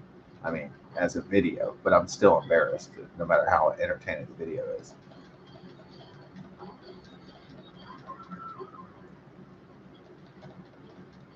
Yeah, I guess this Halloween party was really bad because it had every kind of liquor in the book, and it was like, yeah, they had liquor, they had Jello shots, they had a shot ice slide. They actually had a block of ice that you put your mouth down to drink the drink. Yeah, they had that. And so it was really bad for me, being somebody who's not really supposed to be around stuff like that. And so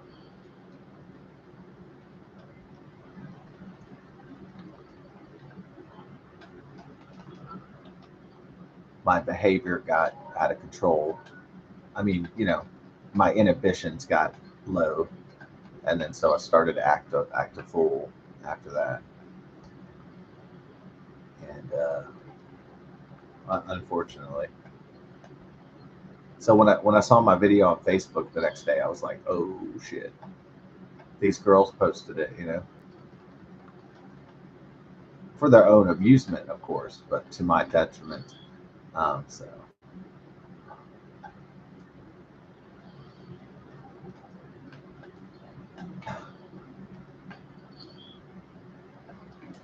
yeah, these girls were just so hot that it was like it was hard not to.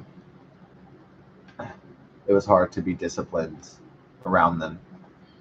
Um, they were just they were just too sexy, like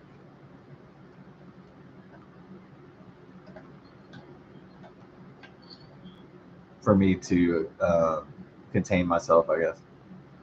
Really, I couldn't. These girls were so good looking; it was like hard to maintain. It was hard to contain,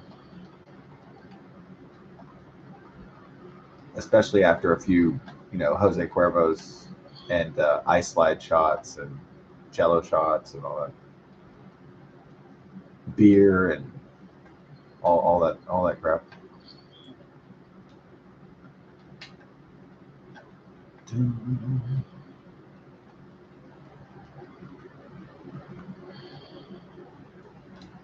Yeah, so Chris Karaoke Wasted was, pretty funny, like William Hung singing She Bangs.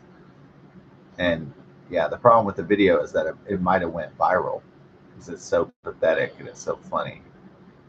But I'm glad I didn't ever, I'm glad my computer died and I didn't transfer the files because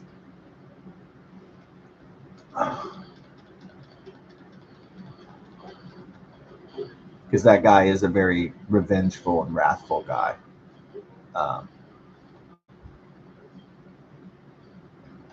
he's not necessarily evil, but if you pushed him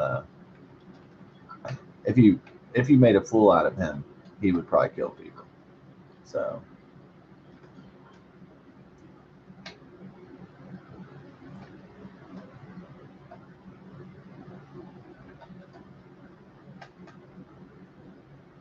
they're all, oh, except for that one.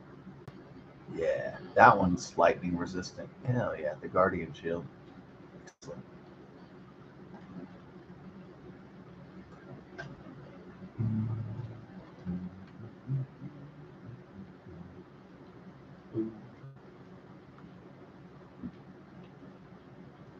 Okay, it's almost 3 o'clock. You want to get some ice cream? Maybe it's not ice cream time. It's probably it's time to get some pistachios. Yeah, it's too late for ice cream. Too much sugar and fat for this hour. They'll probably keep you up with all the sugar. So.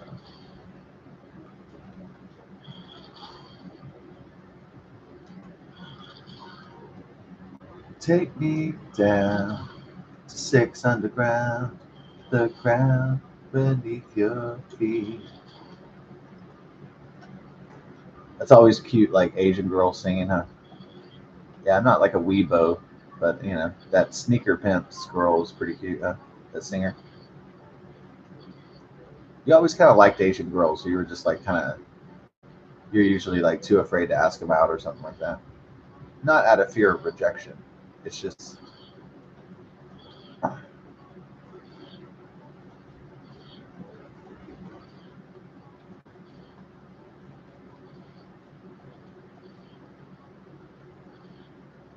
but you should have definitely dated more Asian girls for sure.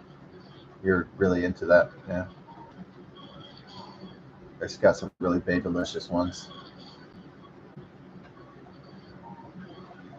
and you might even meet one of those crazy rich Asians. Yeah, I've never seen that movie or whatever. Crazy Rich Asians. It's not really my style, but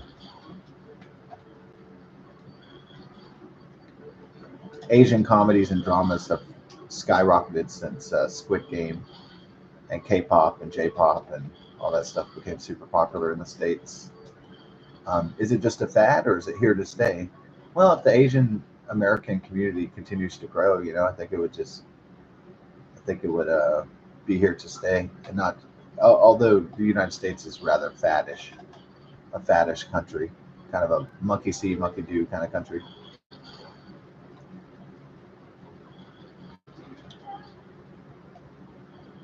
A nation of followers instead of independent thinkers for the most part. So we'll see.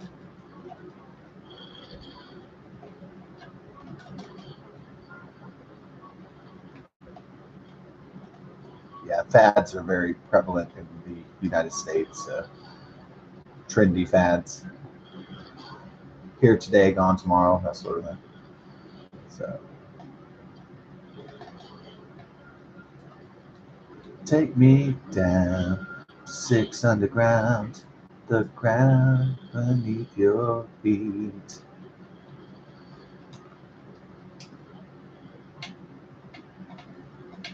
I've lived the life that I've lived too much. Yeah, that's a good song. Kind of a one-hit wonder. It was kind of like there was not. Maybe the lesson is don't name your band Sneaker Pimps because that just sounds stupid. Yeah, I'm tired of lizard people always messing with my. Uh, I'm tired of the damn lizard people always fucking with my life. If only the lizard people and the Silurians would leave me alone, then only then I could get peace. Oh, you want to play games? Okay, I play with you. The Link had to unleash the power of Thor, the power of lightning, of the lightning gods, to deal with the Silurian invasion, the Silurian threat. Uh, Fucking Silurians.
We up in the mountains. Right. The lightning doesn't work on animals. Yeah, well, that was a long shot anyway.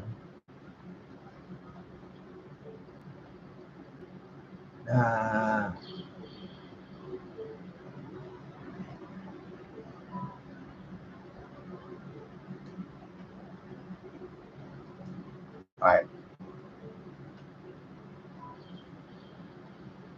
The Matrix.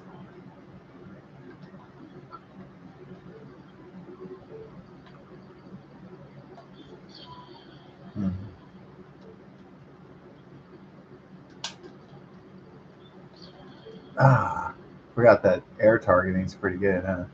Shit. Okay. Set this fool on fire, Don.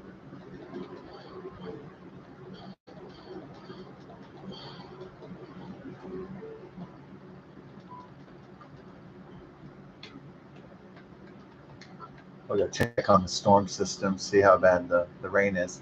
So I guess the Champion Pines Association has solved the flooding problem here. We used to have a major flooding problem, but they must have cleaned the drains and fixed it. Thank God. So finally, the board members got together and said, "Hey, we got to do something about the flooding in this neighborhood. It's outrageous." And then finally, they did. Good. The community worked together and accomplished something. I'm impressed. I'm very impressed. Usually a city can't even fix potholes in a road, you know? It's like, usually they can't accomplish shit, but apparently this community association did accomplish something.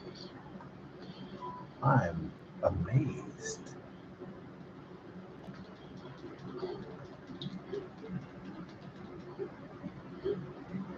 Yeah, they must have clogged the drains or made a relief valve for the flooding. So that's pretty good. I like that. They did some engineering and fixed the problem. I love that.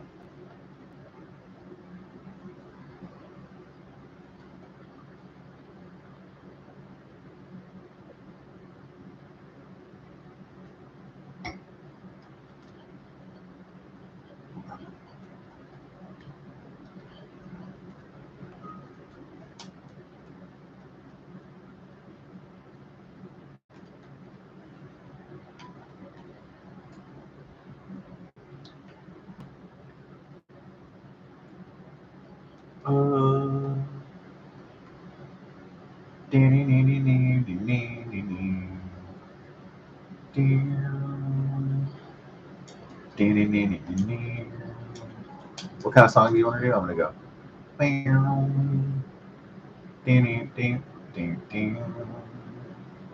In the land of the giants. In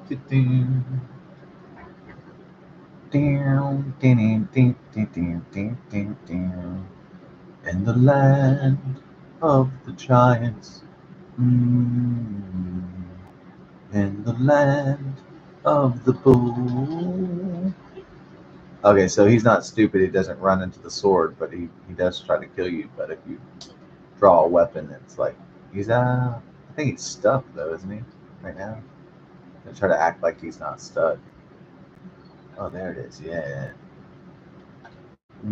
Okay, he can just disappear into thin air, like he doesn't matter anymore. Boom, boom, boom, boom, boom, bam, bam, bam. Back to the cave, back to the forest. Ooh yeah. Back to the cave. Let's grab an egg from the tree.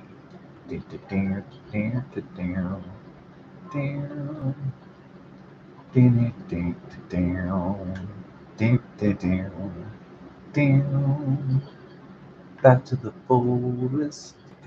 This game is really hard without arrows, really.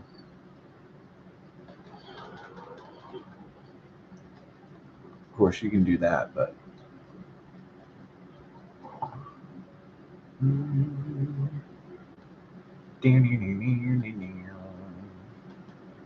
the land of the giants. Do, do, do. Did you finish both your stories about American obsession with dinosaurs and also Chris's unemployment story with the with the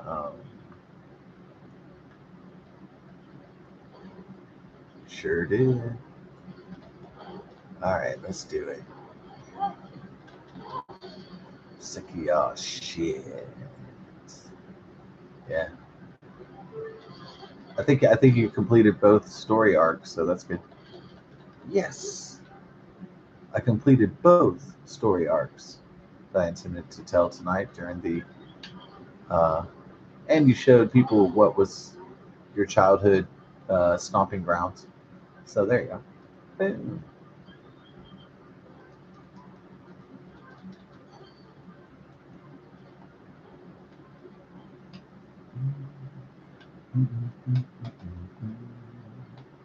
Ooh, ooh, ooh, ooh, ooh.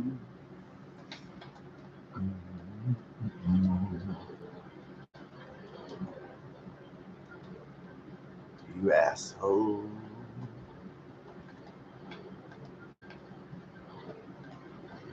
You really kicking my ass, brother. Oh, shit. I don't have a.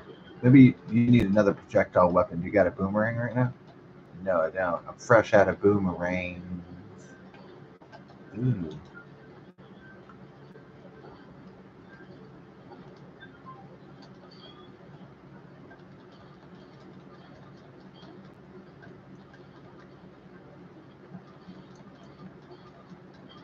Ta-da. Do, do. Ba-near-near-near. Ooh, ooh, ooh. Ding, ding, ding, ding. Ah, you are defeated, even though I had no arrows. So there's a real telltale sign Link is in the 2020s because he has an iPad or iPhone. So you know you're dealing with the 2020s 21st century Zelda. If the lead character of the franchise has a computer phone or smartphone, smart device, and or tablet.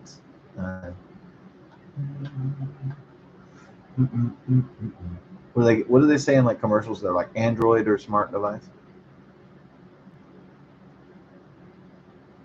All right, we're gonna sneak up on this bison, baby. Right up the butt cheek. Huh. He still, that wasn't sneaky enough, really. It rains on the plains, so I need me to smoke some Jane. Because it rains on the plains, but I wanted to unleash the chains on my brain. Do, do, do, do, do. I wanted to go insane, but my fire couldn't get in the flame. Mm-mm. Ooh, ooh, ooh, ooh. Dun, dun, dun, dun. So I flew into the scene. You know what I mean? Just don't tell Gene, and don't tell the scene. I fell in the bog and down, down.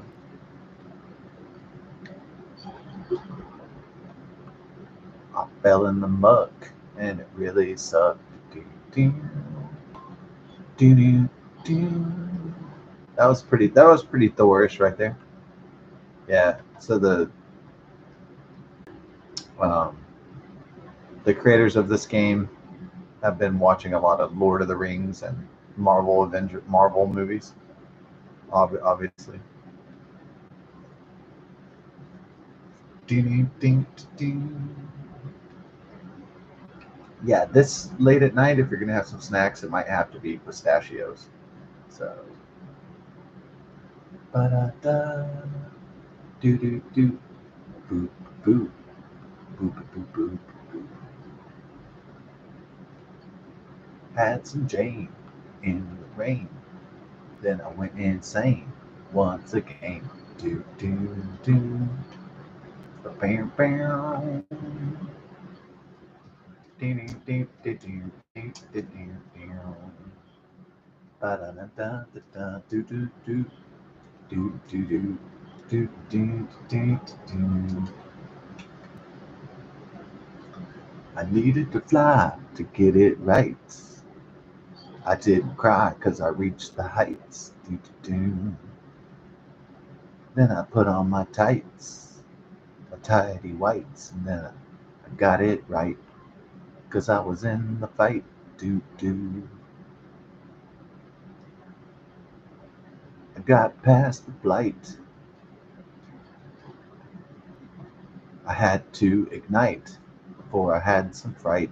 Do, do, do, do, do, do, do, do, do. Sometimes reality bites, but always had a light for the darkest night. Do, do, do. Do, do, do, do. So I climbed the hill.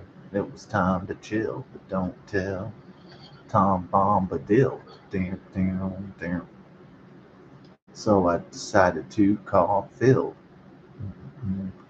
so I could get shit real, 'cause my name is Wheel.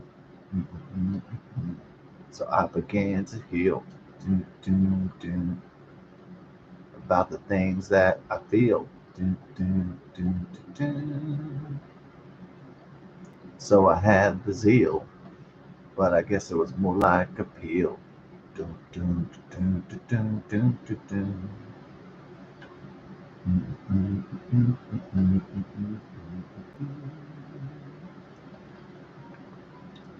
So I played more jazz. I got the pizzazz. I was like a Lazarus man. And I do what I can. I came back from the grave, but I couldn't behave. When I got down at the rave, decided to call Dave.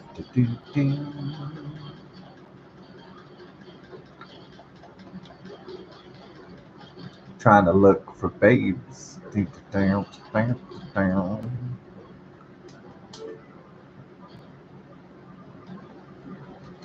Then I found the hole. Then I got the control. Do, do, down, down, down. I decided to ride after I fly.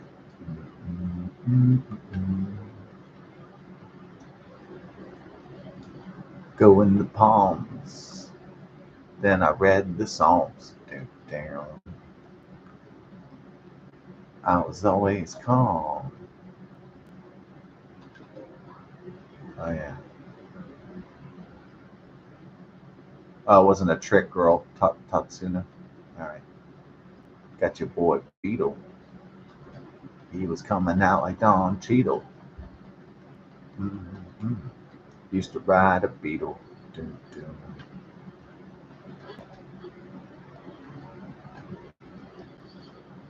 Put the fire on his ass, and then I smoked some grass right past him.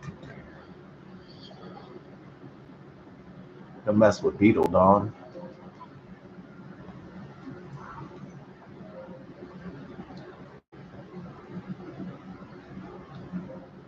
Beetle always says something deep. He never says like, "Oh, hello, nice to see you today." He always says something deep like, "We were fated to meet each other." He always says something fucking wacky. He always says something like just fucking deep, and he always says something retarded. We are fated to meet each other today. This is the fate of the gods. And Beetle is full of shit.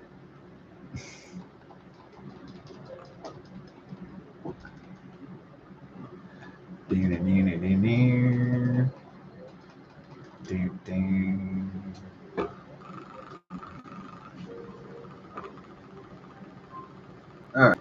Try to finally get on that regular sleeping schedule instead of sleeping all day. Instead of up all night, sleep all day, like a vampire. But the weather really hasn't helped with my vampirism. You know, totally like just raining for 5 days straight and shit. Uh, hey, check it out. It's a collie. Oh, can you rub its belly? Doesn't doesn't let you do that, dude. Oh, well, give that dude give him a steak. Oh, the dog loves me now. Give him a steak. Well, how do you give him a? Yeah, give him the food. Yeah. Now the dog loves you now. You need a fruit. Give him a. See if you can give us some fruit. That might be a battle plan out of here. Give him a whole bunch of bananas. Yeah. Yeah, he's gonna love that, dude.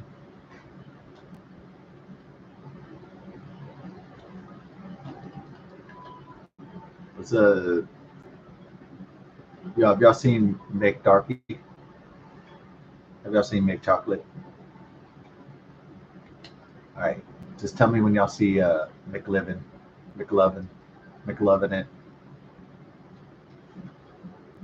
Do y'all see McLovin it?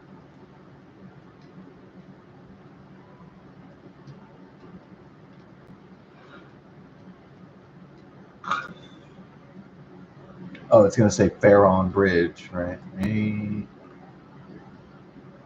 Oh, Floria Bridge. That's nice. Floria, indeed. Nice. Excellent. Satisfactory. No, you just say all the positive words. But nothing beats this one. Tits. There you go. Tits. That's the favorite thing in life. Boobies. Hooters. Uh, oh, yeah. Okay. We'll do the Stephen Colbert. Bazongas. There you go. That's for those Bazonga fans out there.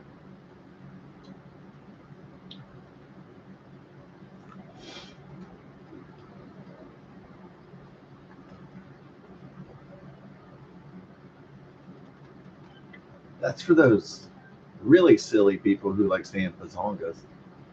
Yeah.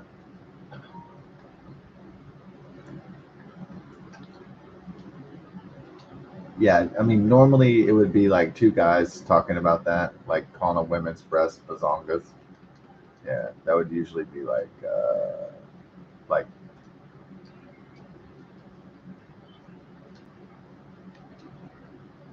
yeah, that would be usually like two silly friends. You know, oh, that girl has some nice tatas, or that girl has some nice bazongas, but it's not really something you would like broadcast necessarily until Stephen Colbert was like, as we like to call it, the bazongas, and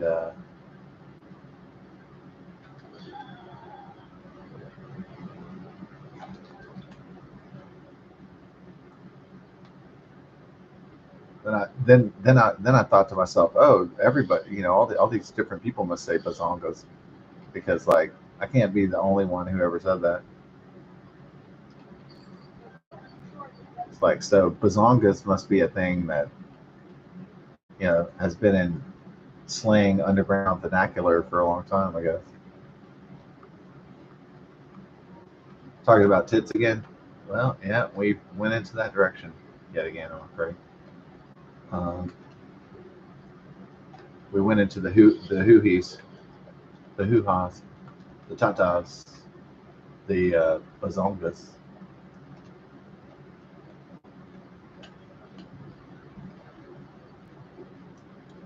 Bazongas. Or if they say in Spanish, tetas, tetas, tetas. Yeah, that was weird when I worked with that one Hispanic dude, and he was like, "Tatus, tatus, tatus." He would just say like female sex things, and he would just say it like he would say it in Spanish. Like he would just be like, "Panoche, panoche, panoche," and I was just like, dude. And actually, the weirdest thing is that I worked with him when I was like 24 years old, and the guy was already like 40 or 50 or something, from Mexico or wherever. And I knew a little bit of Spanish, so I thought it was funny when he would be like, "Tatus, tatus, tatus," and the guy was kind of strange, to say the least, right? And yeah, so he was kind of bizarre person. He was probably like a pervert because he was talking about like, but like a real pervert, not like um,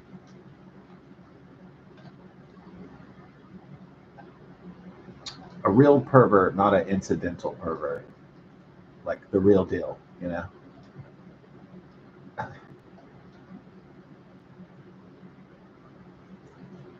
The genuine article, if you will. So, this, so he would say "tatus, tatus, tatus, tits, tits, tits, tits" in Spanish, and I would just laugh, because it was work and like it was a crappy gas station job in Sitco, this corporation. It was a privately owned Sitco by like I guess some Jewish guys. You ever work for Jewish guys? Yeah. Okay. All the stereotypes are true. Um, but anyways, I work for some Jewish brothers, and they played good cop and bad cop. So the one would yell at you, and the other one would smile, and they played good cop, bad cop, and it was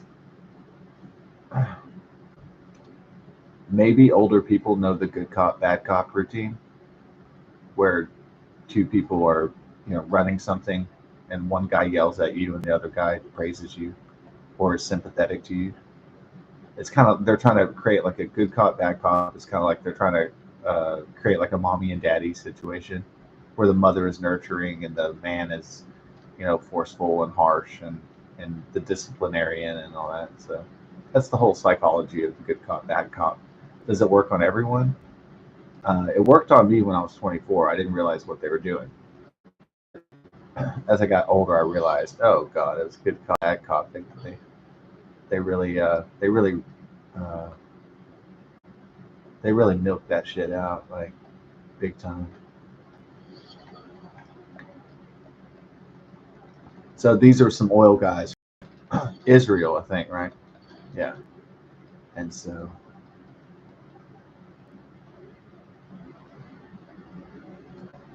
big time foreigners and in the oil and gas industry.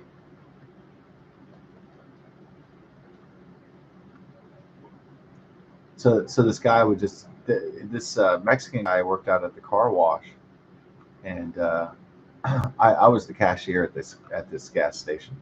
I was the clerk, and so this guy would just be like titus titus titus, and then I'd be like titus titus, you know. And I'd get a laugh. I'd say like,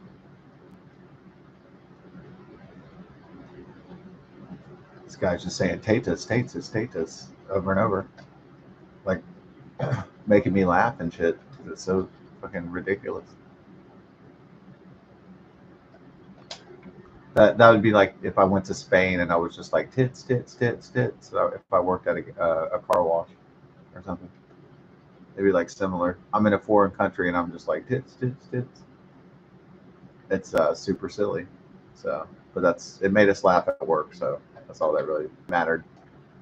Um, as long as the guy wasn't a dangerous predator or pervert, he wasn't grabbing women or he wasn't gay and like grabbing my ass or something. As long as it was just kind of no contact, it's gonna be all right.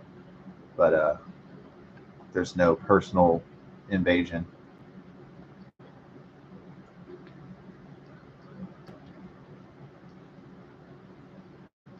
As long as we have our little titty in joke and I laugh and we laugh and go about our day. because he couldn't really speak English, and I couldn't really fluently.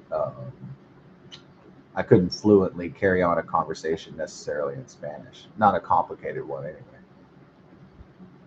So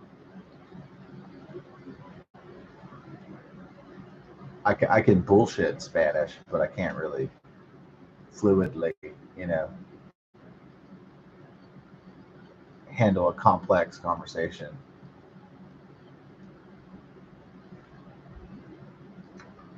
So years later, when I was working at Kroger's, right, this dude, I see this dude, man, and he's not 40 anymore. He's like, 55 or something. And all he did was he saw me, and maybe he spent 15, 20 years in this country, and he didn't learn fucking English at all. He just spoke Spanish and worked bullshit labor jobs, and didn't really learn anything necessarily. He didn't learn English. He didn't feel like he needed to, I guess. So all you need is a job and some money, and you don't need to learn no damn English, right? So maybe he still couldn't speak English, even though he'd been in the country 20 years. There's so many people like that. So a shitload of people like that. But so all he did was, I got a photographic eidetic memory, so he asked me, a lot of people ask me, what do I remember? And I'm like, I remember most of everything. It may not be, some people, they have selective memories. Everybody kind of has a bias in selected memories. Like they want to remember things that they want to remember. And so sometimes talking with old friends is frustrating because they'll want to emphasize something else that I don't care about, or, something like that. So they'll want to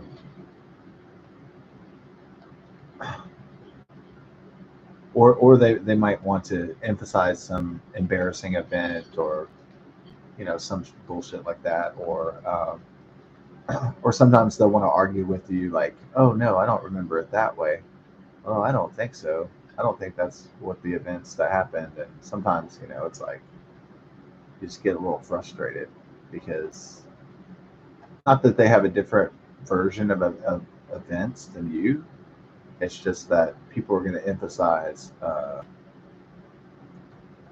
different things, and then some people's memories are going to be faulty, so they're not going to be able to remember quite well.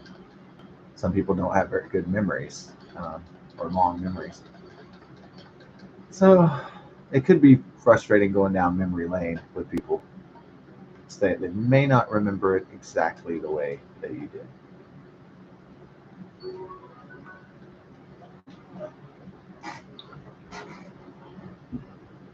Okay, it's like 3:18. It's like way at it. I may not even eat anything. I might just go lay down, put on some tube or something. Oh.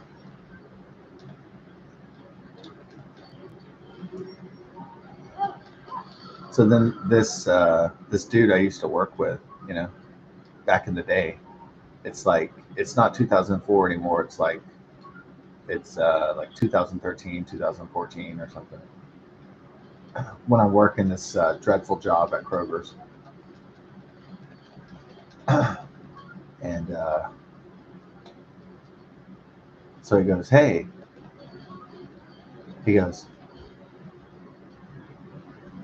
it's kind of weird about this Kroger's, because I saw like everybody that had worked at a previous job, like in retail.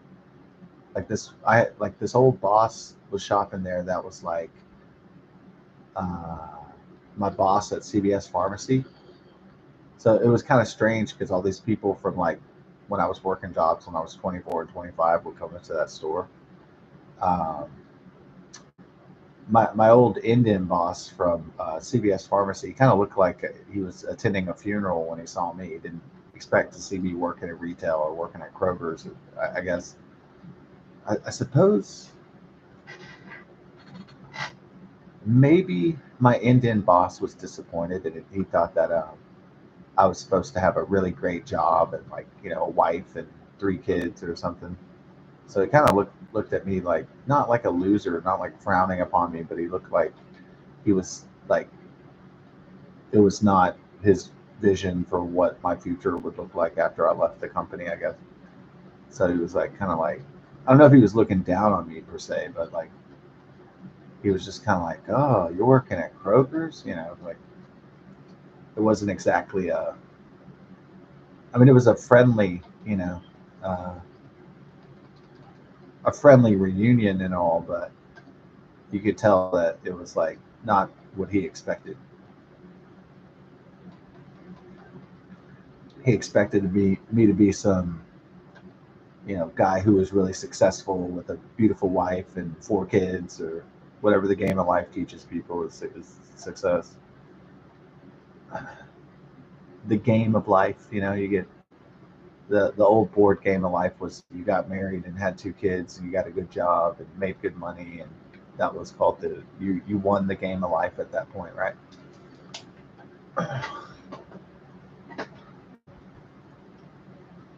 And if you didn't get those things, then you lost the game of life, right? Was the idea behind the Milton Bradley board game from the maybe it came out in the 1970s, but I played it in the 1980s.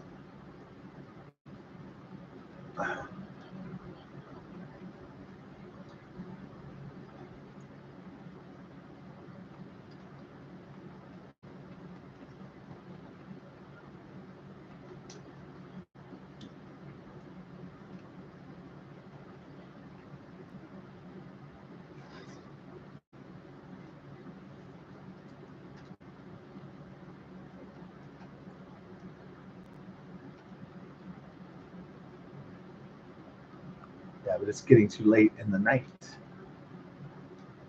Only by the night. Kings of Leon. So. Ooh, ooh, ooh.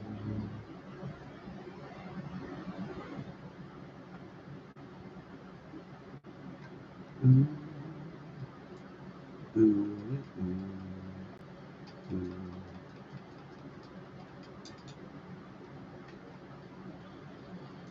Ooh.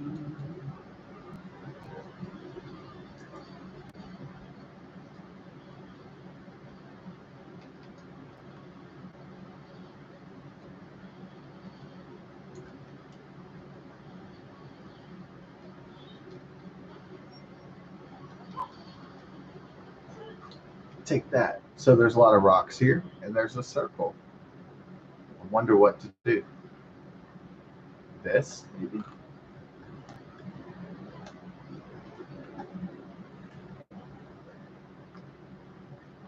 I don't know if that's the solution necessarily. Oh, idea. Of course, Cryonis. Uh-oh. Yeah, use Cryonis. Ooh, baby, I love grenades. Ooh, baby, I love grenades. Ooh, baby, I love the blades. Ooh, baby, I love grenades. Ooh, ooh, ooh, baby, I love grenades. You do like grenade, huh? Ooh, baby, I love grenades every day. I love that grenade. Ooh, ooh, ooh. You want to sing one nice "Baby I Love Grenade"?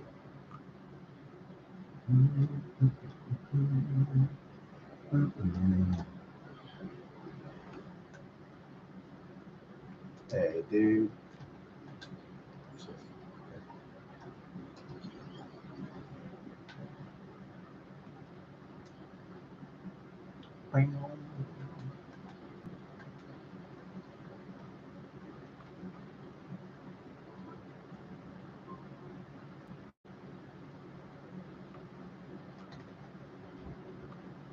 Oh, it slides off, bro. Dang. Splish splash, I was raking in the cash. All alone on a Saturday night. Do, do, do, do, do, do, do, do. All right, we'll power down the computers and get some rest.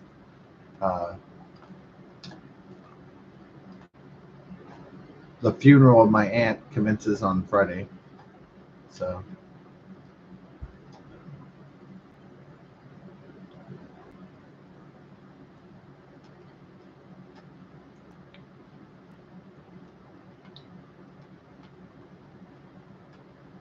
all right.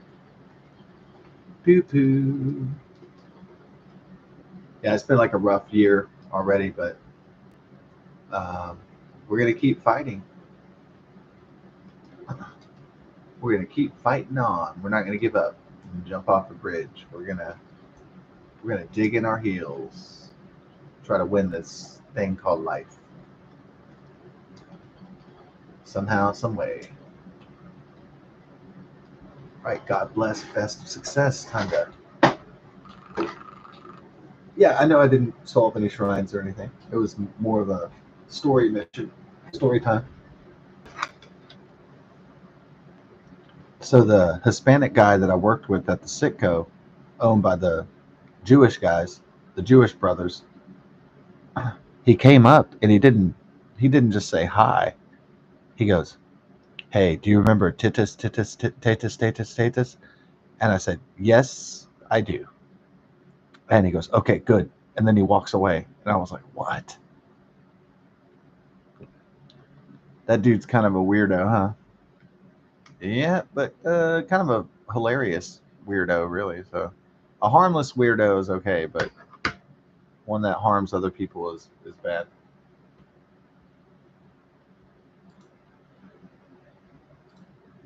Oh, yay, yay, yay. Samu. Selena Numi. Hey, what's up?